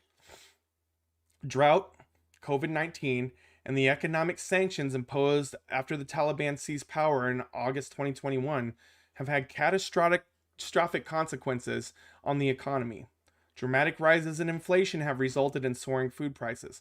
And that's all over. We're all experiencing that. But for these people who are in abject poverty to begin with, in major ways, are feeling it way more heavily than we are. Let's see here. Drought, COVID-19, and the economic sanctions imposed after the Taliban seized power in August 2021 have had catastrophic consequences on the economy. Dramatic rises in inflation have resulted in soaring food prices. The kidney trade has been growing in Afghanistan for some time, but since the Taliban took power, the price and conditions under which the illegal organ trade takes place has changed. The price of a kidney, which once ranged from $3,500 to $4,000 US, has dropped to less than $1,500. But the number of volunteers keeps rising. Ramadi sold her right kidney for 150,000 Afghani, which is 1,000 lira. But her recovery from the operation has not been good, and now, like her husband, she is also sick, with no money left to visit a doctor. More than half of the country's estimated 40 million population face extreme levels of hunger, and nearly 9 million of them are at risk of famine. It's a lot of people starving. Not just hungry, this is starving. These guys, it's extreme levels of hunger. You know, they're going days without food. According to the UN refugee agency, UNHCR, for a growing number of Afghans, selling a kidney is the only way to get money to eat. It has been months since we last ate rice. We hardly find bread and tea. 3 nights a week we can't afford to eat dinner, says Salahuddin Tahiri, who lives in the same slum as the Ramadi family. Tahiri, a 27-year-old father of 4 who scrapes together enough money for 5 loaves of bread each day by collecting and selling recycled rubbish, is looking for a buyer for his kidney. I have been asking private hospitals in Herat for many days if they need any kidneys. I even told them if they need it urgently, I can sell it below the market price, but I haven't heard back, Tahiri says. I need to feed my children. I have no other choice. Think about that. Just let that sink in a little bit, guys. This 27-year-old man, okay, think about where you were at when you were 27, or maybe some of you aren't even 27 yet. A lot of you probably aren't. But think about yourself being a 27-year-old man who has 4 kids and has no way to feed them other than sell garbage, right? And so now you're trying to sell off your body parts so that you can feed your kids. not only is that guy an amazing father for doing that, a dedicated father, but just the atrociousness, the horrible nature of this whole situation that he has to be in, to where he's going to sell a kidney just so his kids can eat for a few months, is absolutely heartbreaking. In so many ways, it's heartbreaking.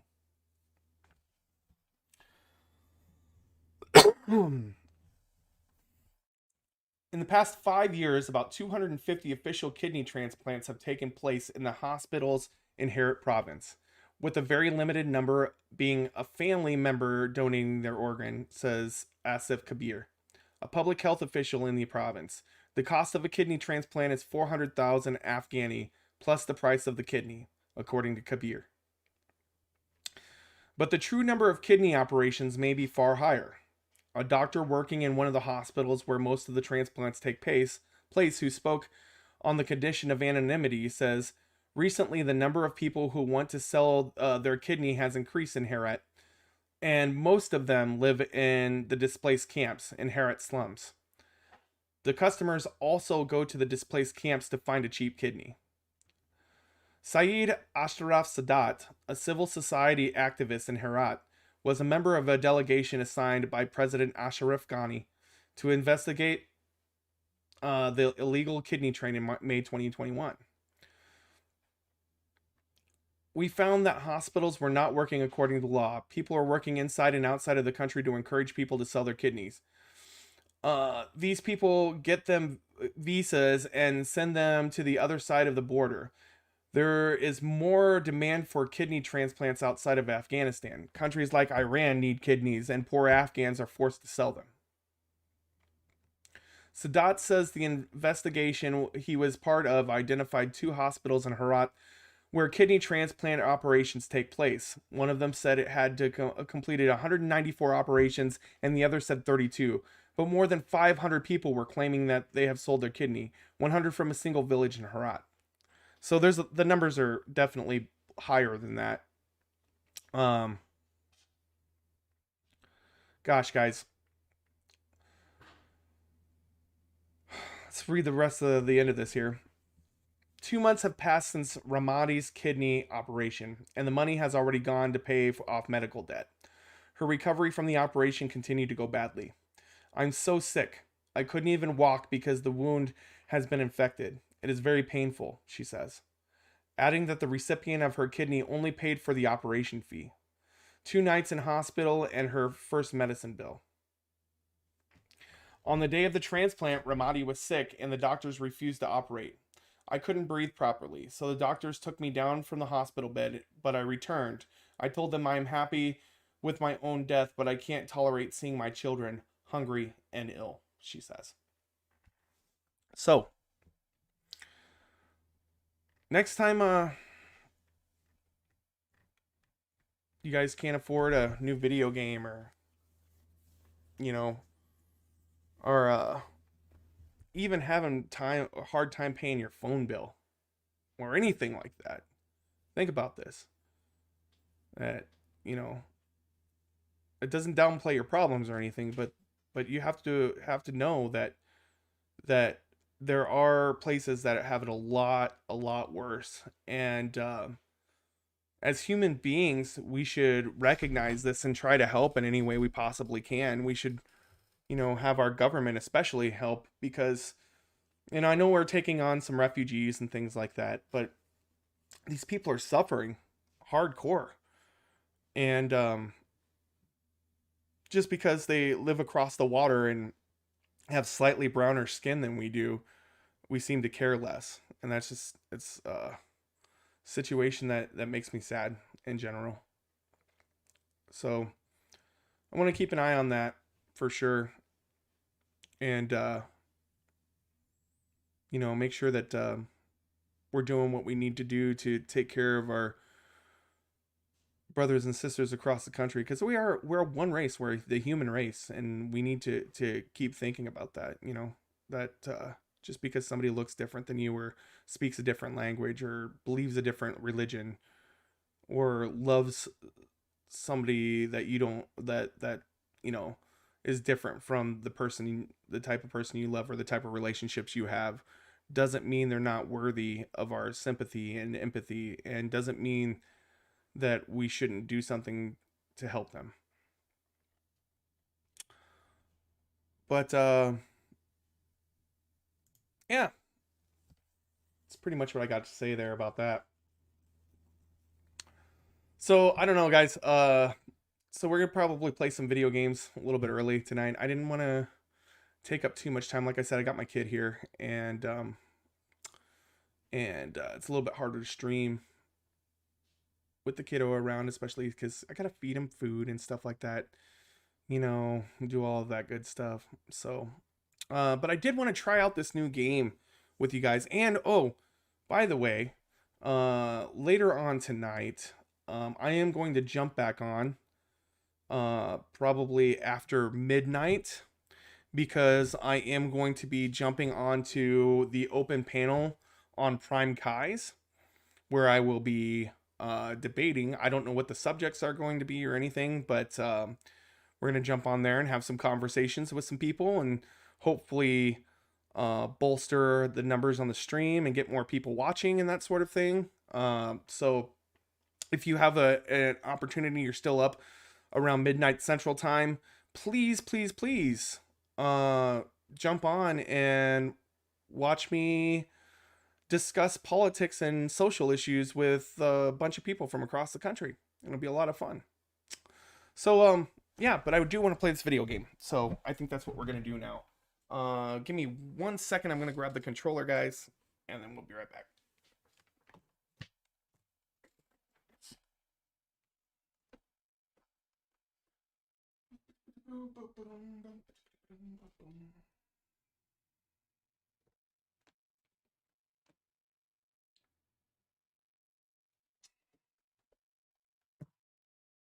All right.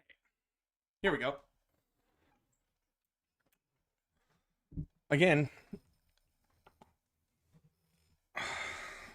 I love this off time guy is responding so much in my chat. Well, he's not responding. He's just blurting shit out, but it's kind of good. I do like that. I do like the interaction, but as I said off time, you can always ask me to come on the show and debate. I would love to do so.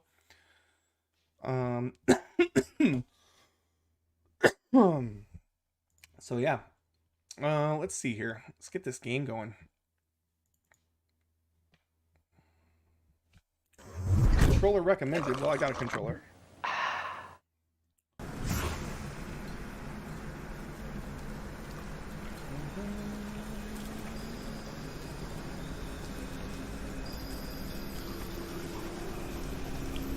Make this a full screen here. There we go. So this is a new game called Nobody Saves the World. Apparently it's pretty cool. We get it's a action RPG top-down game, I believe.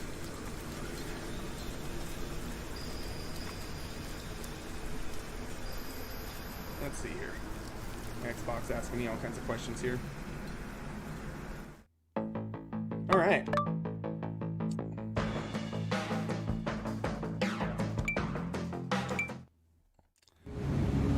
See what this has to do with what this has to do with, guys.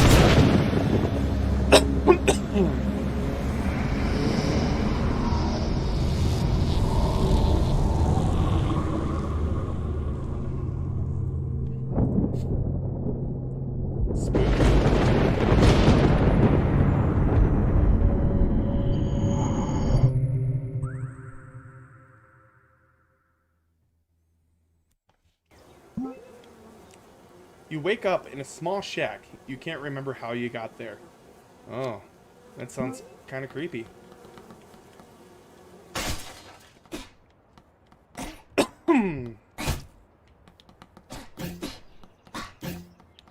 Okay. Okay. Well.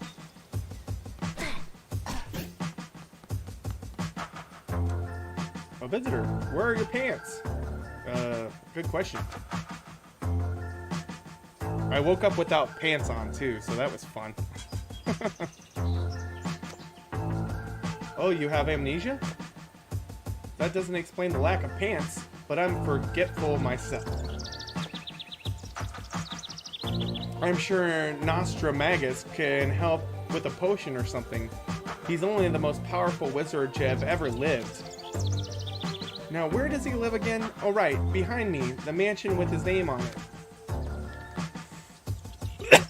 Alright.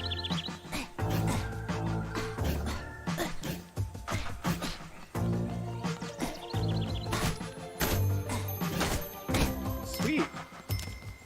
You got coins and shit? People just leave their coins in bushes?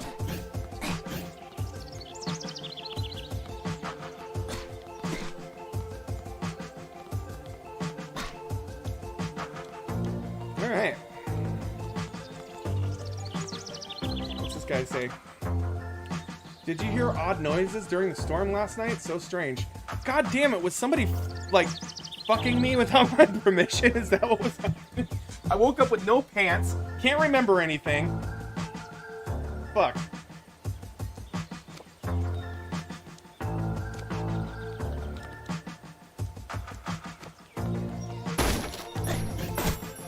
Turkey leg!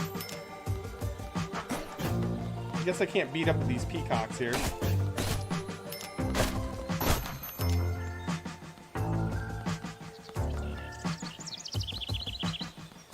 See if this Magus guy, what he has to say. After I kill all these flowers. Gimme. Gimme. Ooh, that was a whole $1. Coming up in the world.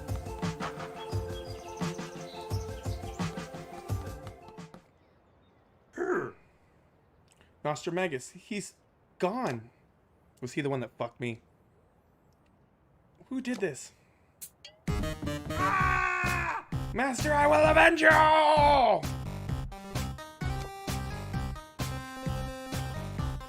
Who the hell are you? You must be a new trainee. Where are your pants? Show some respect. Nostramagus, the most powerful wizard of all time, has been kidnapped! He must have left a clue for me. Randy the Rad, his intrepid protege. I'm basically a master wizard. Nostramagus has delayed my graduation from the protege program for the 5th time, but he knows I'm ready. Something tells me this guy's not that good. I need to think. Snaps fingers. Make me a coffee! Caramel macchiato venti, extra shot, half skim milk, half mountain goat milk, 2% foam, and pronto. Yeah, I look like a fucking... Starbucks employees are on strike, bitch.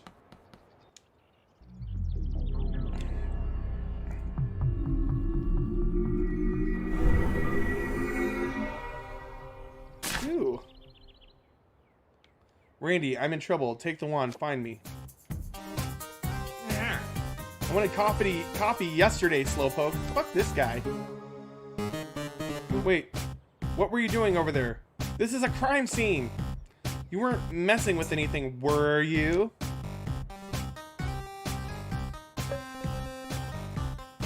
Hell no, he's a jerk.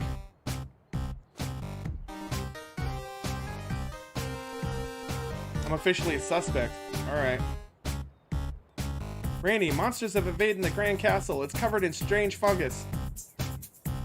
I'll deal with you later. Could you move a bit to the right? Perfect. Oh no. God damn it. That was dumb. Why did you do that? Well, there's the wand.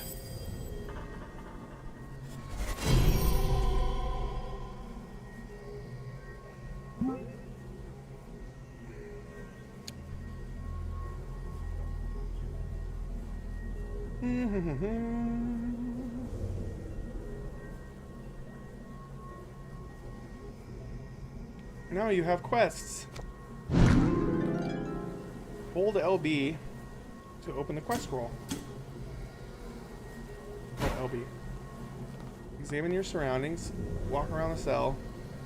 Smash stuff. A bed. It's wet, hopefully from the leak in the ceiling. Yeah, hopefully. Hope I didn't get fucked down here. A broken toilet. That didn't stop someone from using it though. Ooh. The crystal seems to be saving my progress. Sweet.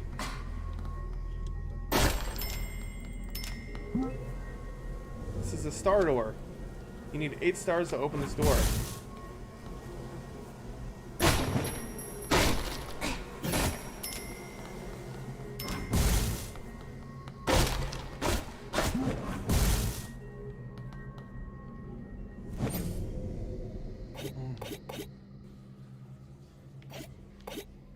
Jailbreak. All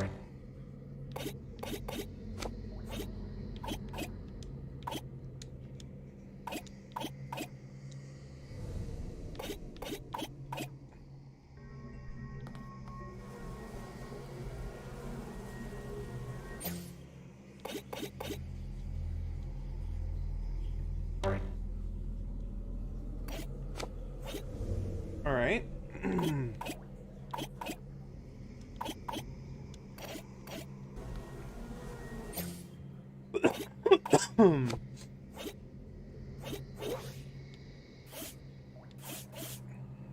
What's this?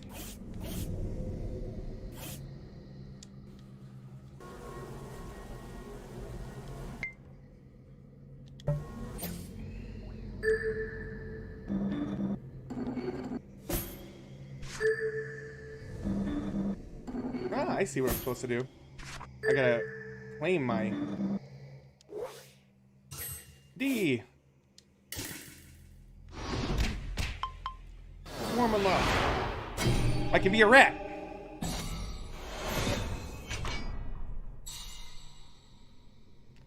Nah unlocked. Go to town with your little chompers. Restores +5 mana and builds +15 poison on hit. Sweet. Scavenge unlocked. Health items also restore +8 mana. Alright. So, redeeming quests is the best way to get stars, XP, and FP form points. Alright.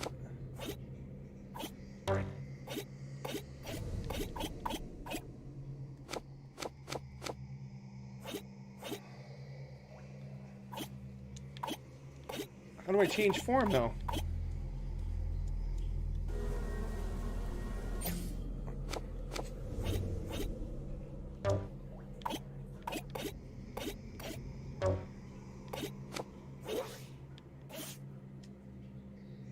I'm unable to transform it this time. Okay.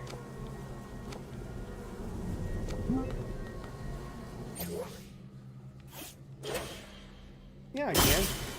Sweet, I'm a rat.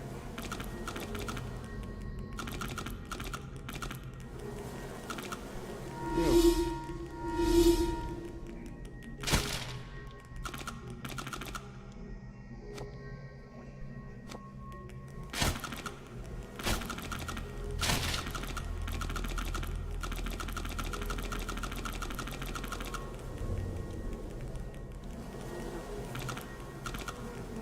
Ooh, I got a little rat hole here. There we go. Now we're moving. Now we're shaking.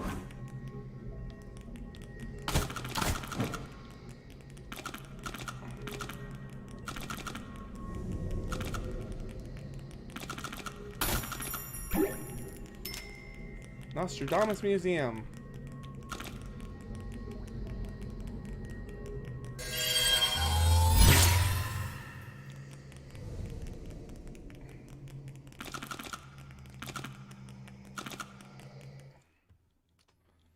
I'm a rat.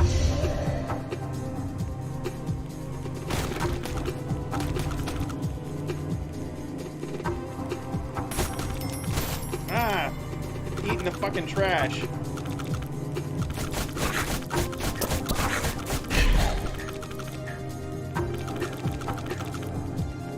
Okay, I ate the fuck out of those guys.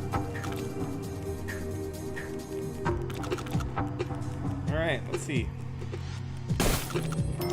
Nice.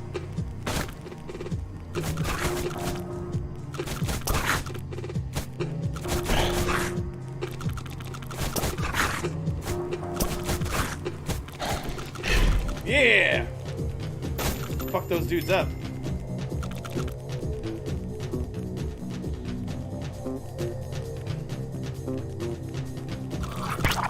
Oh fuck. This guy's shooting eyeballs at me.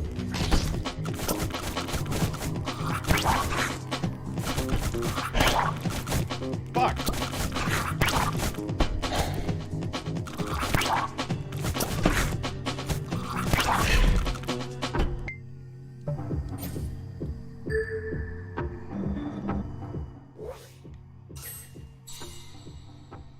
Alright.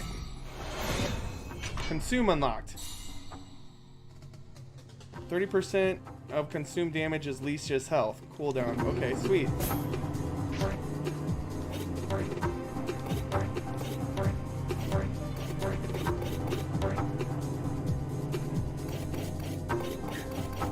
Okay, I need a mana recovery. Regenerate mana with Gnaw. Poison baddies with Gnaw. Consume poison baddies. Gnaw until poison is fully applied. Alright.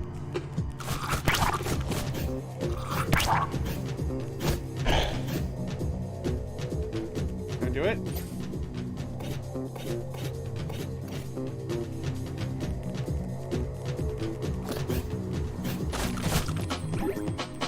Yeah.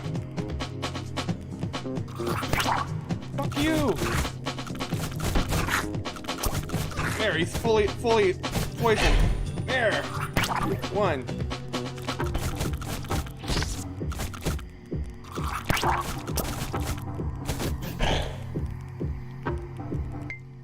Is that working? Oh yeah. Oh yeah.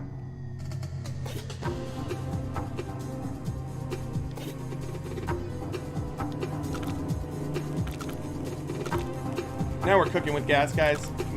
We know what we're doing here.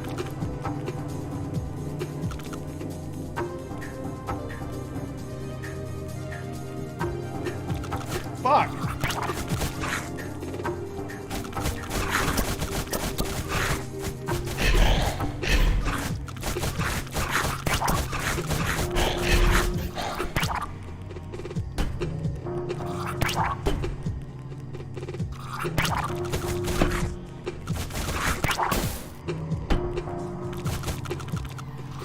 Ah, fuck! Fuck!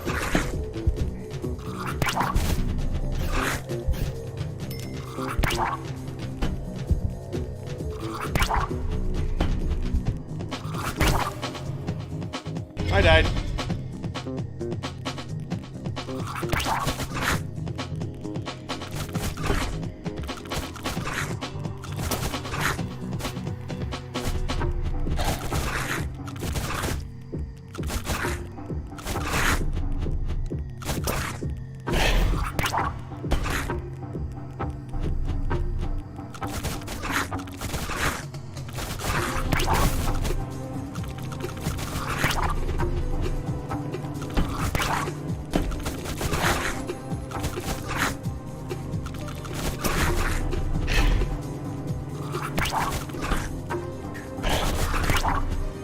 Fuck.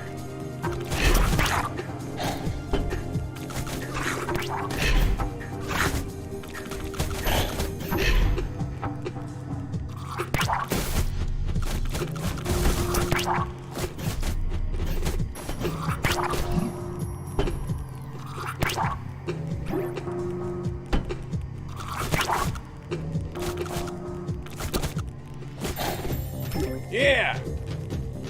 Now we're doing it right. Get all this stuff over here. They got like gross. They just like got grossness all over.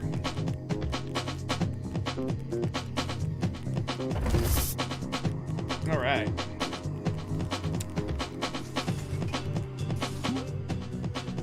Tip: Rat's Gnaw builds poison status. To apply poison, gnaw an enemy until their circular poison status meter becomes solid.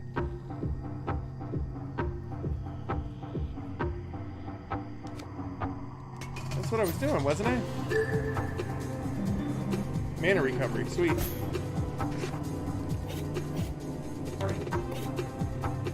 Pretty close to those. Getting there.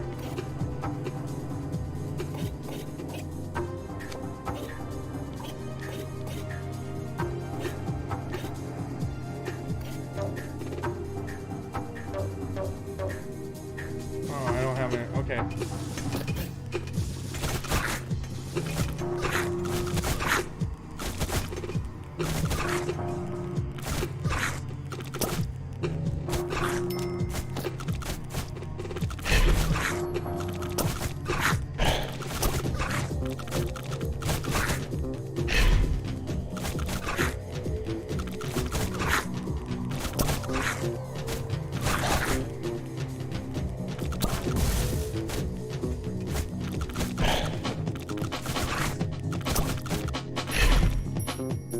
Yeah. All right, let's see. I got the gnaw one. Sweet. Okay, I gotta poison them and then consume them now.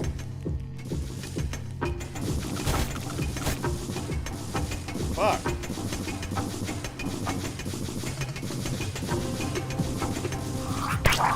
Ah!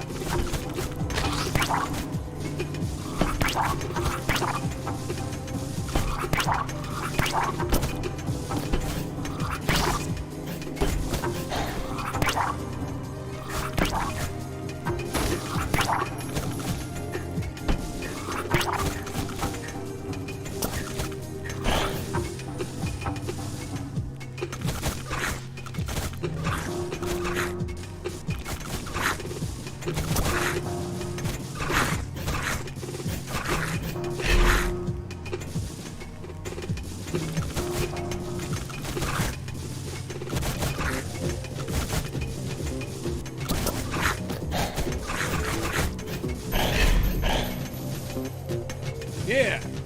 Getting there, guys. Game's pretty cool. I'm enjoying myself so far.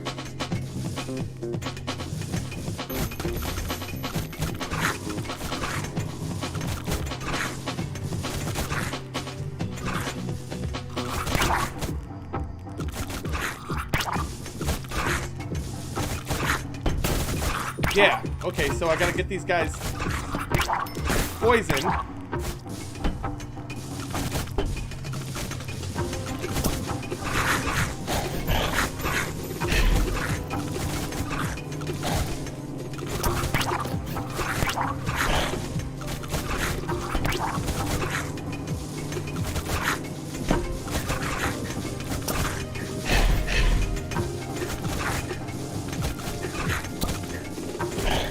There we go.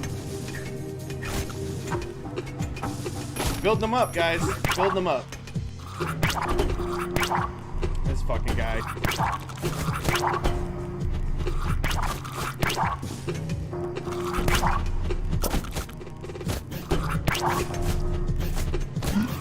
There we go.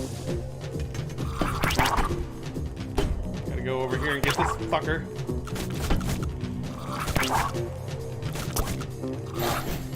There we go.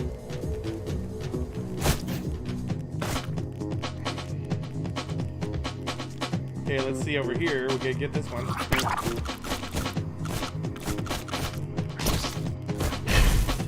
Yeah.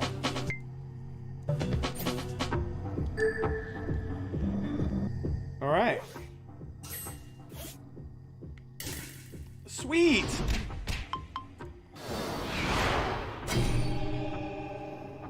I can be a guy with a sword now.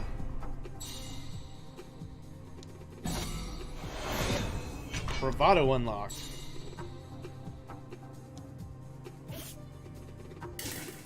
Also a ranger. Fuck yeah.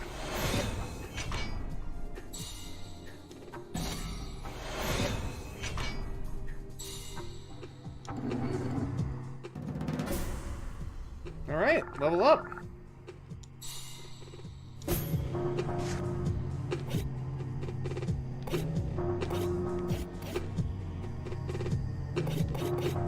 All right, should we switch forms, guys? I think we should switch forms. I think that'd be fun.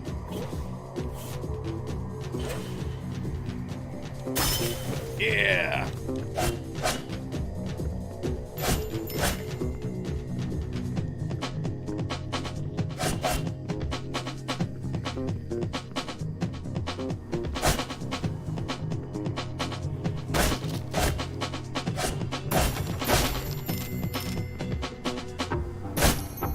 God damn. Hit the mother load.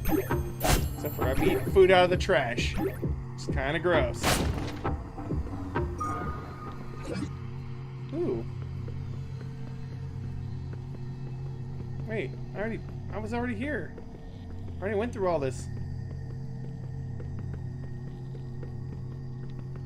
Can I go back up through that thing? Okay, I can.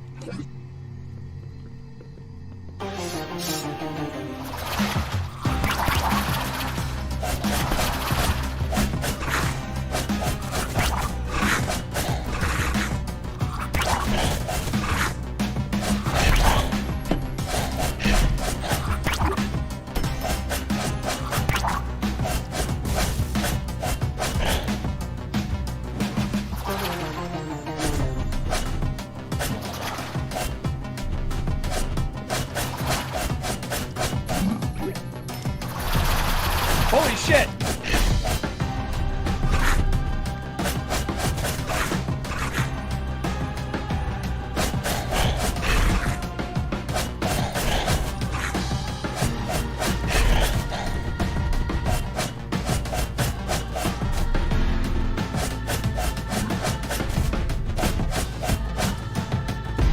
Yes! That looks like a badass chest.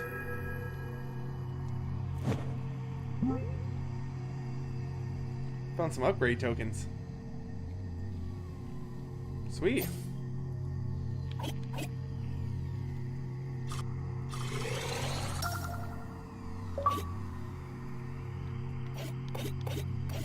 Alright. This is a fun little game. I like this.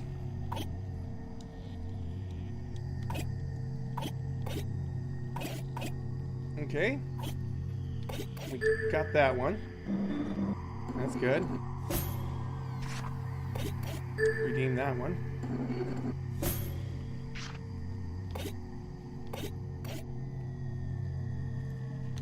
All right.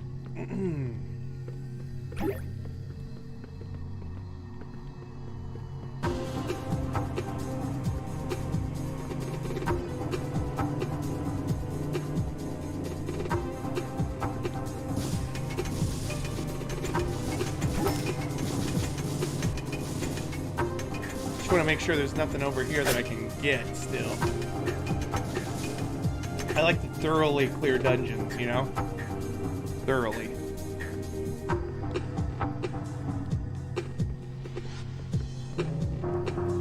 Alright.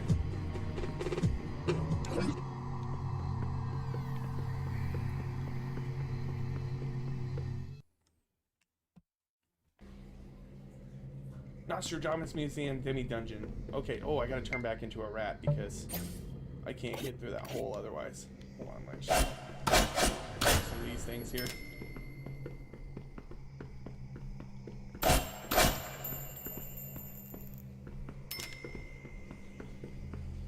Yeah!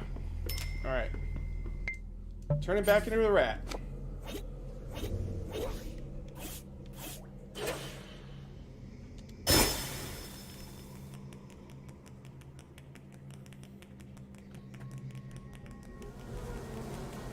Save some progress there. I was able to get out the door there. Now I think we can. You know, let's try Ranger. We want to try Ranger now.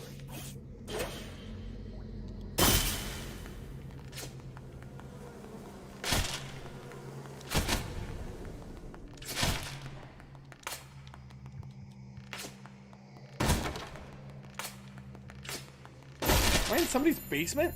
A washer and dryer down here and shit?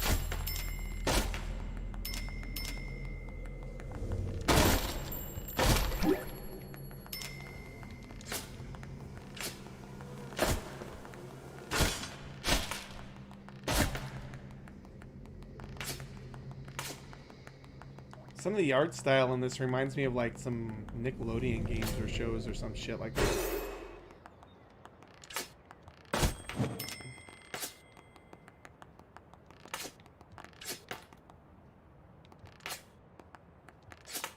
It's a Peloton, man. Somebody's gonna have a heart attack on that motherfucker.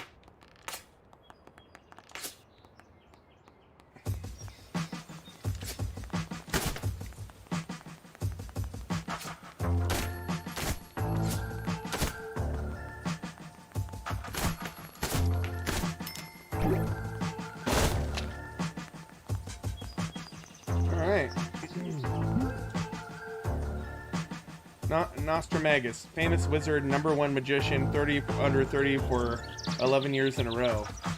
Handsome guy. Sweet.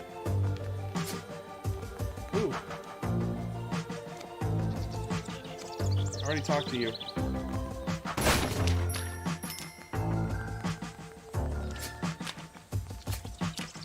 Okay. It's a dolphin just chilling. See what this guy has to say. Lots of people want to become great wizards like Nostramagus.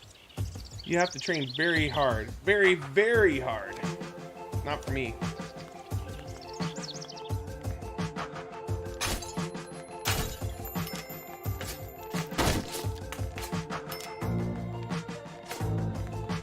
Boom. It's kind of Zelda-like in a way.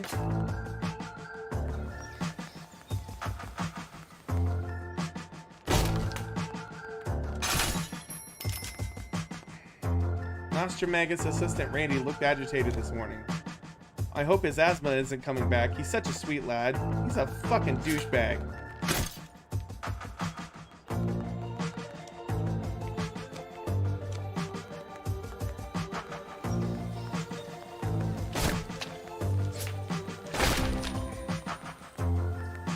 Let's see here.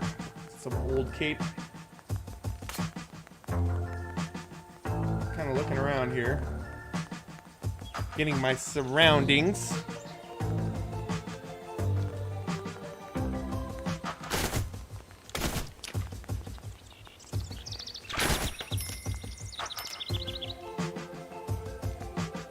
Collecting all the monies and things. So we looked at everywhere else, I believe. Oh, there's money. So we'll go through this way. We're waiting for a ranger tasked with delivering a message for us. I guess you must be that ranger. Can you pass any important message to Randy? He left in a hurry not too long ago to investigate the monster invasion at the Grand Castle north of here. Here's the message. We're out of mountain goat milk for your coffee. Can we use regular goat milk instead? Master Sergeant Guard.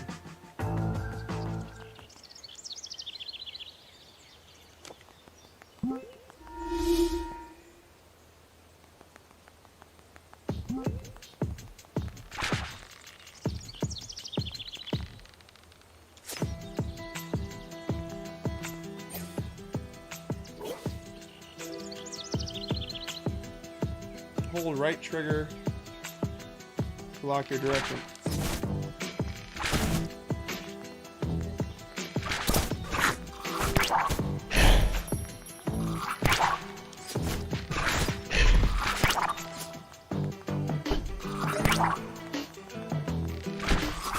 I'm assuming upgrade tokens are good.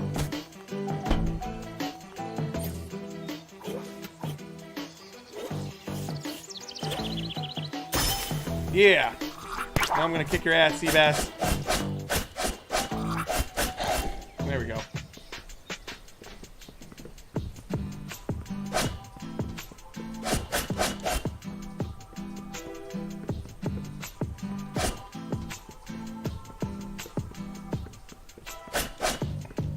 The music in this fucking slaps too, man. Hey there, buddy. I've got some good stuff for you. Here you go. Your mana just went up by a little. There's lots of other fairies like me scattered around the world. Try to find us all.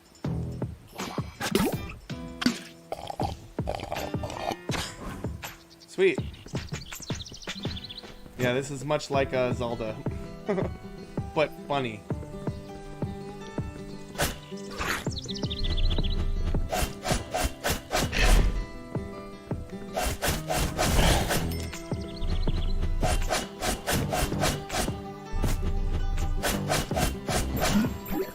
Yeah.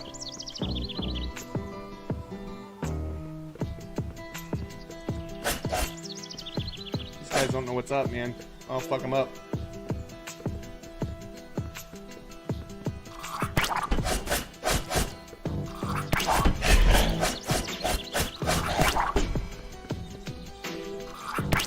Ah. Fucking dude spits out his eyeballs.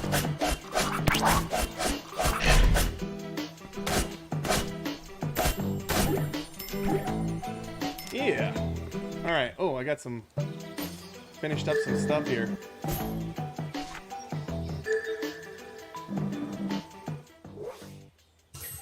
I'm at a D grade for the guard now. Locked up. Unlock Stomp. With my stylish booties, huh? Sweet. Leveled up.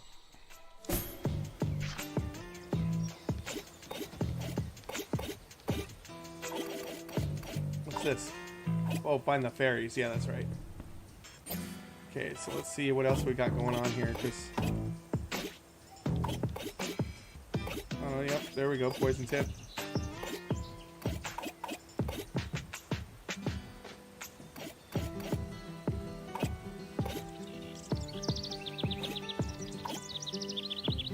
Alright.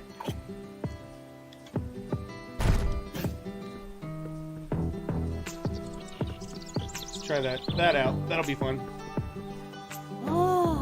Hot dog, I'm flummoxed by the readings on this fluxometer. There's just a mummy hanging out with the scientists. This game's random.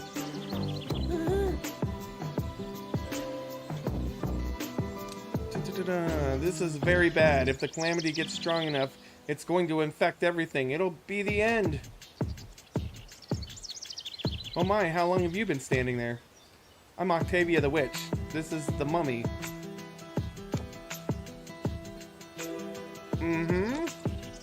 We're doing field research, and you? Oh, my fluxometer is picking up calamity traces on you. Are you a fighter? Or what are you? Wait, don't tell me. You're with that dweeb.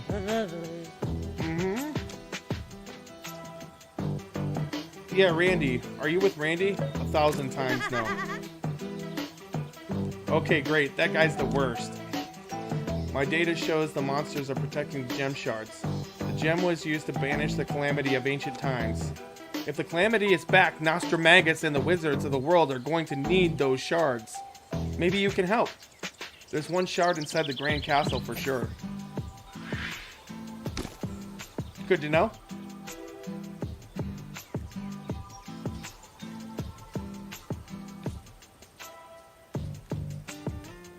Alright. Me? No way I'm getting them. It's too dangerous. So, are you up to it?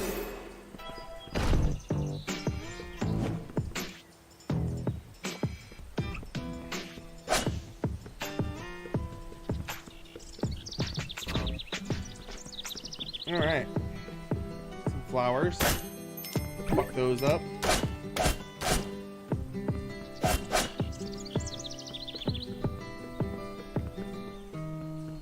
There's gotta be a way to get over there. I don't think I can get over there until I can swim. I think there's fish form at some point.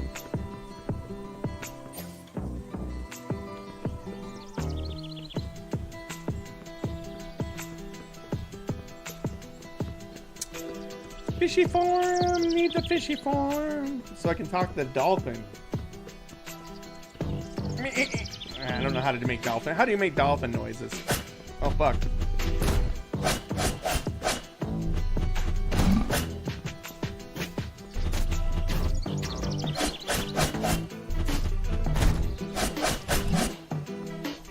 stomped him.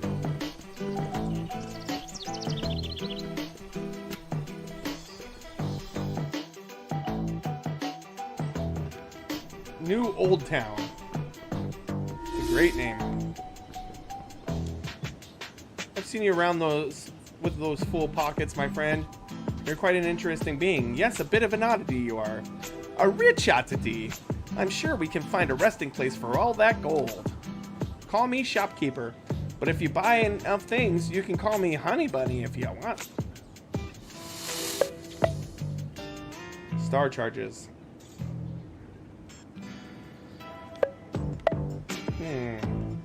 What am I at? 690? What's this? Infinite quest. Kill baddies. Once purchased, this quest is yours forever. Completed over and over for endless XP. Yeah, that sounds good. Alright.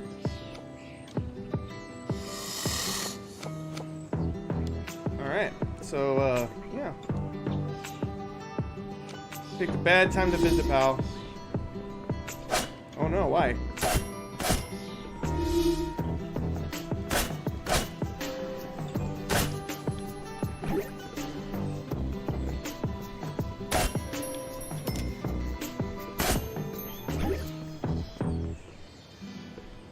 What should you say? You're not from here, are you? You should definitely check out the horse mines to the northeast. They have horses, and it's a mine. Oh, okay.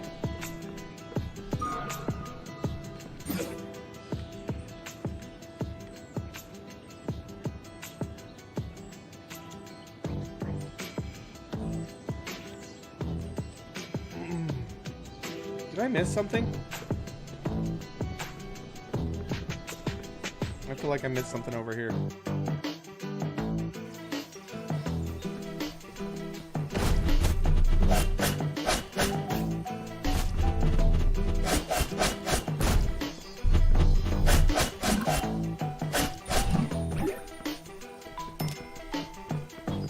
It was up here.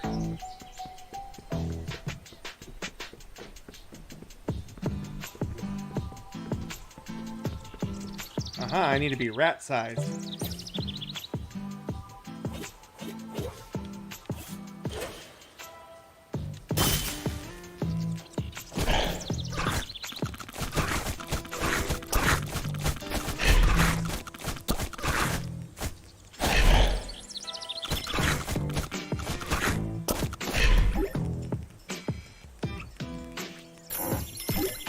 Yeah, look at that.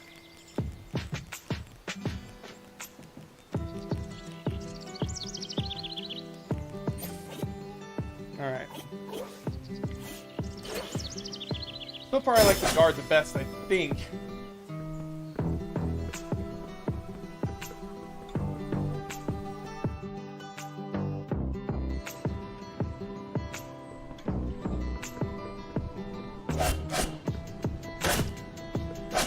I can't kill any of the animals, they won't let me.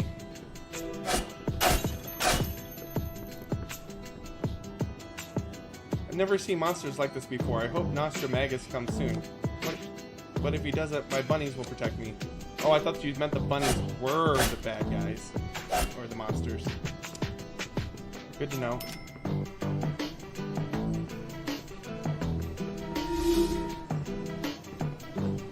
Go in this house.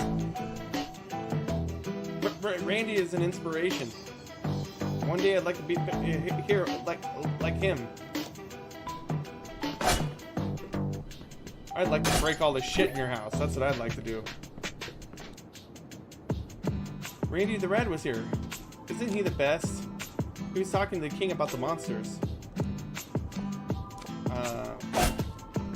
Fuck Randy the Red. I think he's a tool.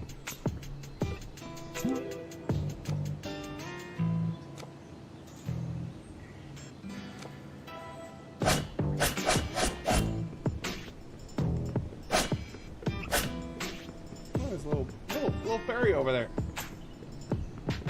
Yeah. How do I get over there though? Again, I need to be water type Pokemon. I gotta be a water type Pokemon.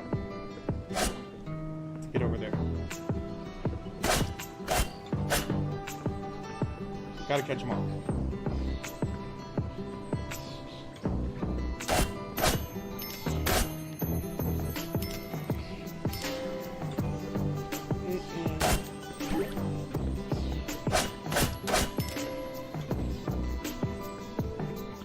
I got all the rubies. Alright, let's see what's up here. Castle. The king. Odd-looking subject of mine. Hideous monsters have overtaken my home. What is a king without a castle? Nothing but a finely dressed loiterer. Good point. Won't you help me? It's an order anyways. I assume you know how... Yeah, sort of. But Randy told me the stars can be earned by exploring dungeons and completing quests. I'll mark the nearest dungeons on your map now. Okay. Okay. Horse mines. Such a weird thing. Alright. Normally, I wonder if where he could be. He's a friend of mine, you know? I'm very cool. Alright. So I can't go there yet. That's gross. There's like stuff all over. The art in this game is very reminiscent for me of like Ren and Stimpy. I don't know if you guys are familiar.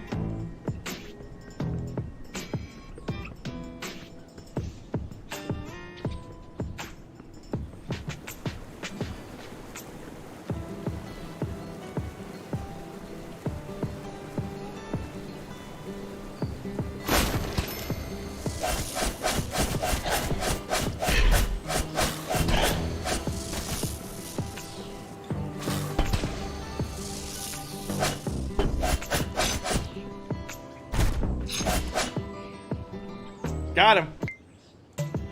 Oh, let's see here. Yeah.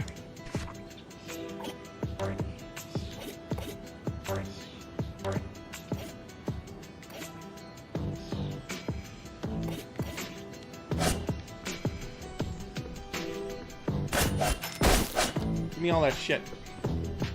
What's this? Is this a dungeon?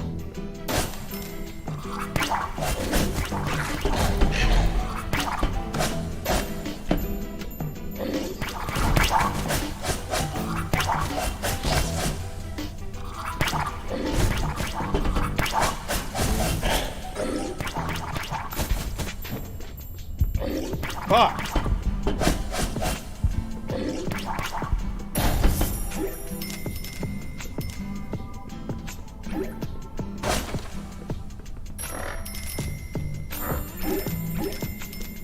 Yay. I needed all that food.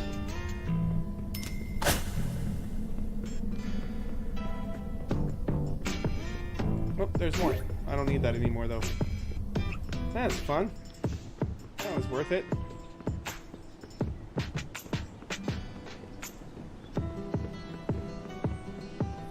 Look at this. What's this lady? What will it be today, boss? Let's see, what's this? Stat increase. Physical attack increase. Increases the strength of your physical attacks. Sharp and blunt.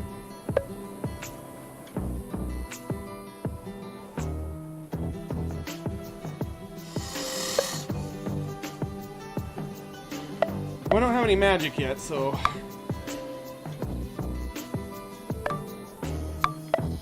Magical defense increase. I think we're gonna go for the attack increase for now.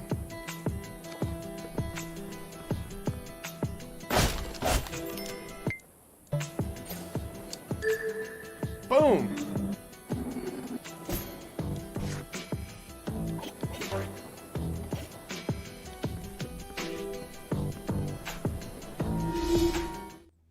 It's a level 1 demi dungeon. I'm gonna fuck this shit up, guys. It changed again! Ever since Calamity showed up, these dungeons keep changing whenever I leave. I'm never gonna make it to the end if the walls keep shifting. Yeah, you'll figure it out, bud. I believe in you.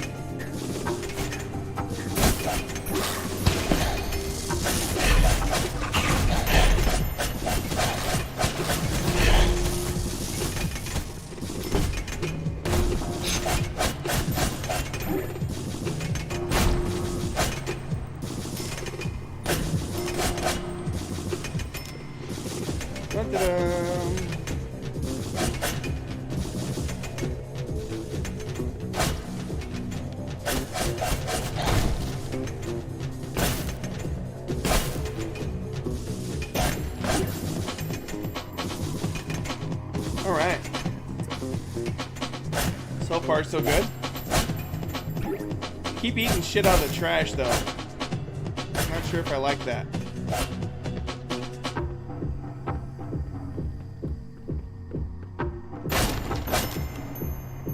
Got some coins.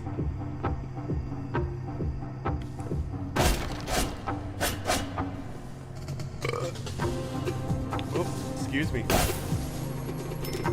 That was rude.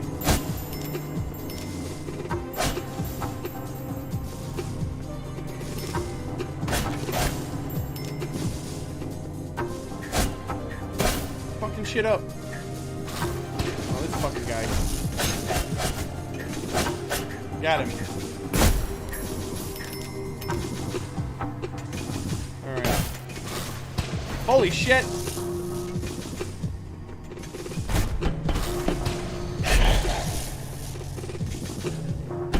Fucking shitballs.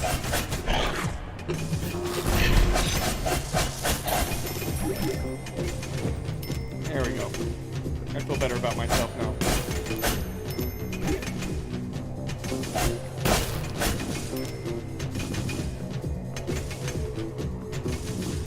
Should I check over here?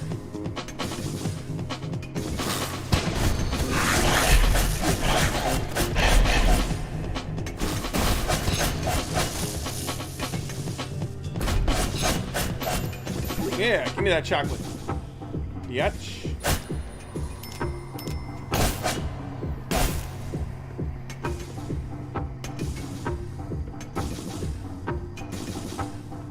Told you the music slaps. Oop.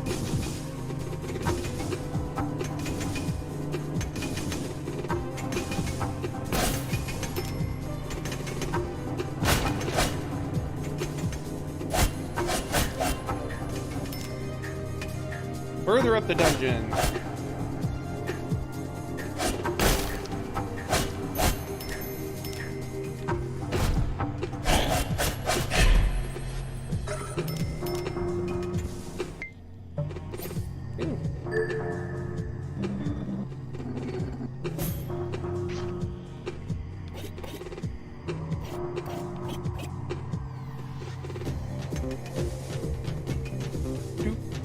Listen to that bass line.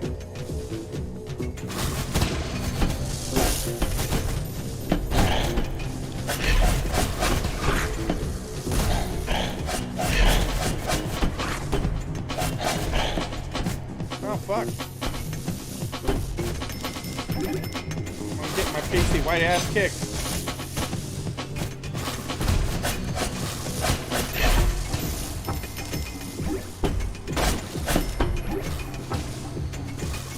It's like just like eating shit out of the trash. It's alright.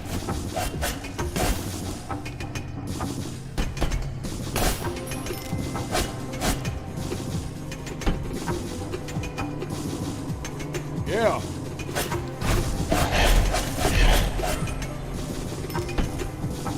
Come on, bitch.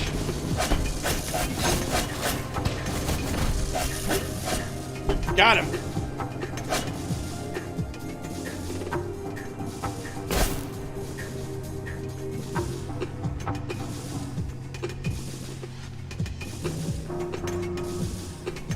Down here. Trash cans.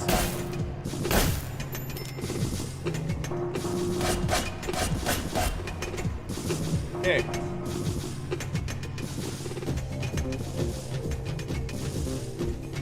Boom, boom, boom, boom, boom, boom, boom,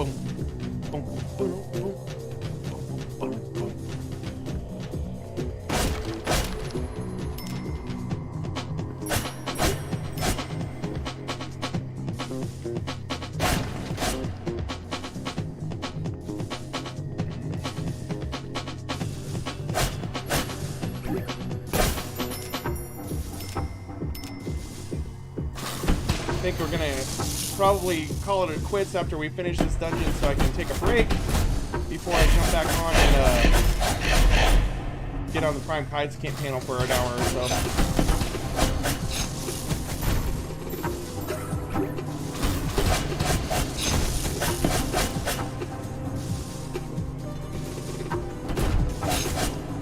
Fuck you, Betty.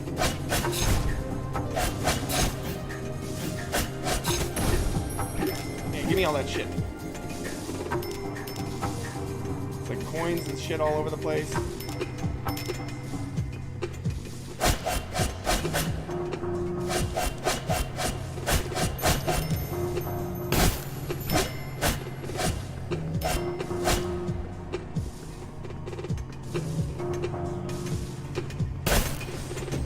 Money!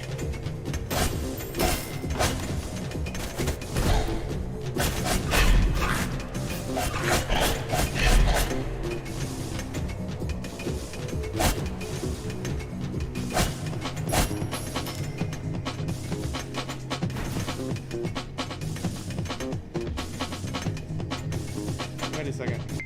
I just want to try something out. Nope, I can't go that way.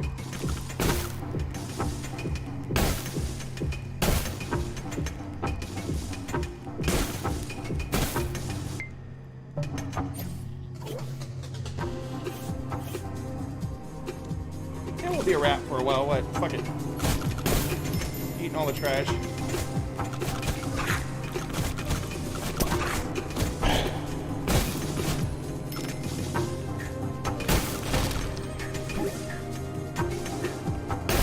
He's definitely faster in rat form. All right.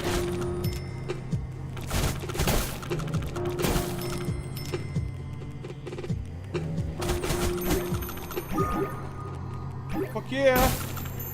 I think this is the bad guy. Yeah.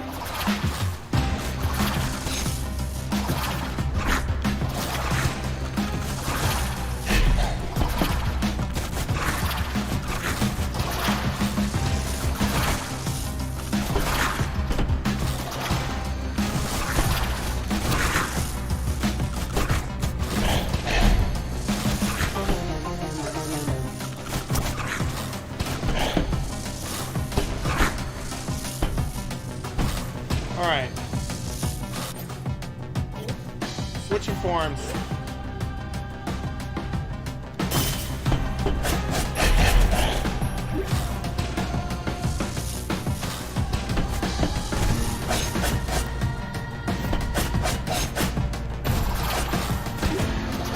Oh shit! Big bad.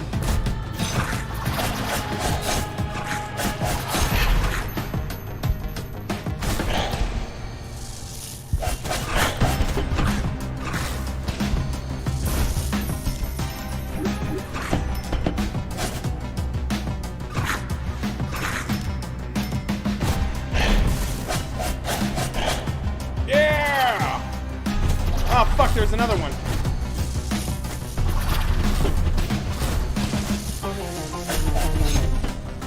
Fuck me.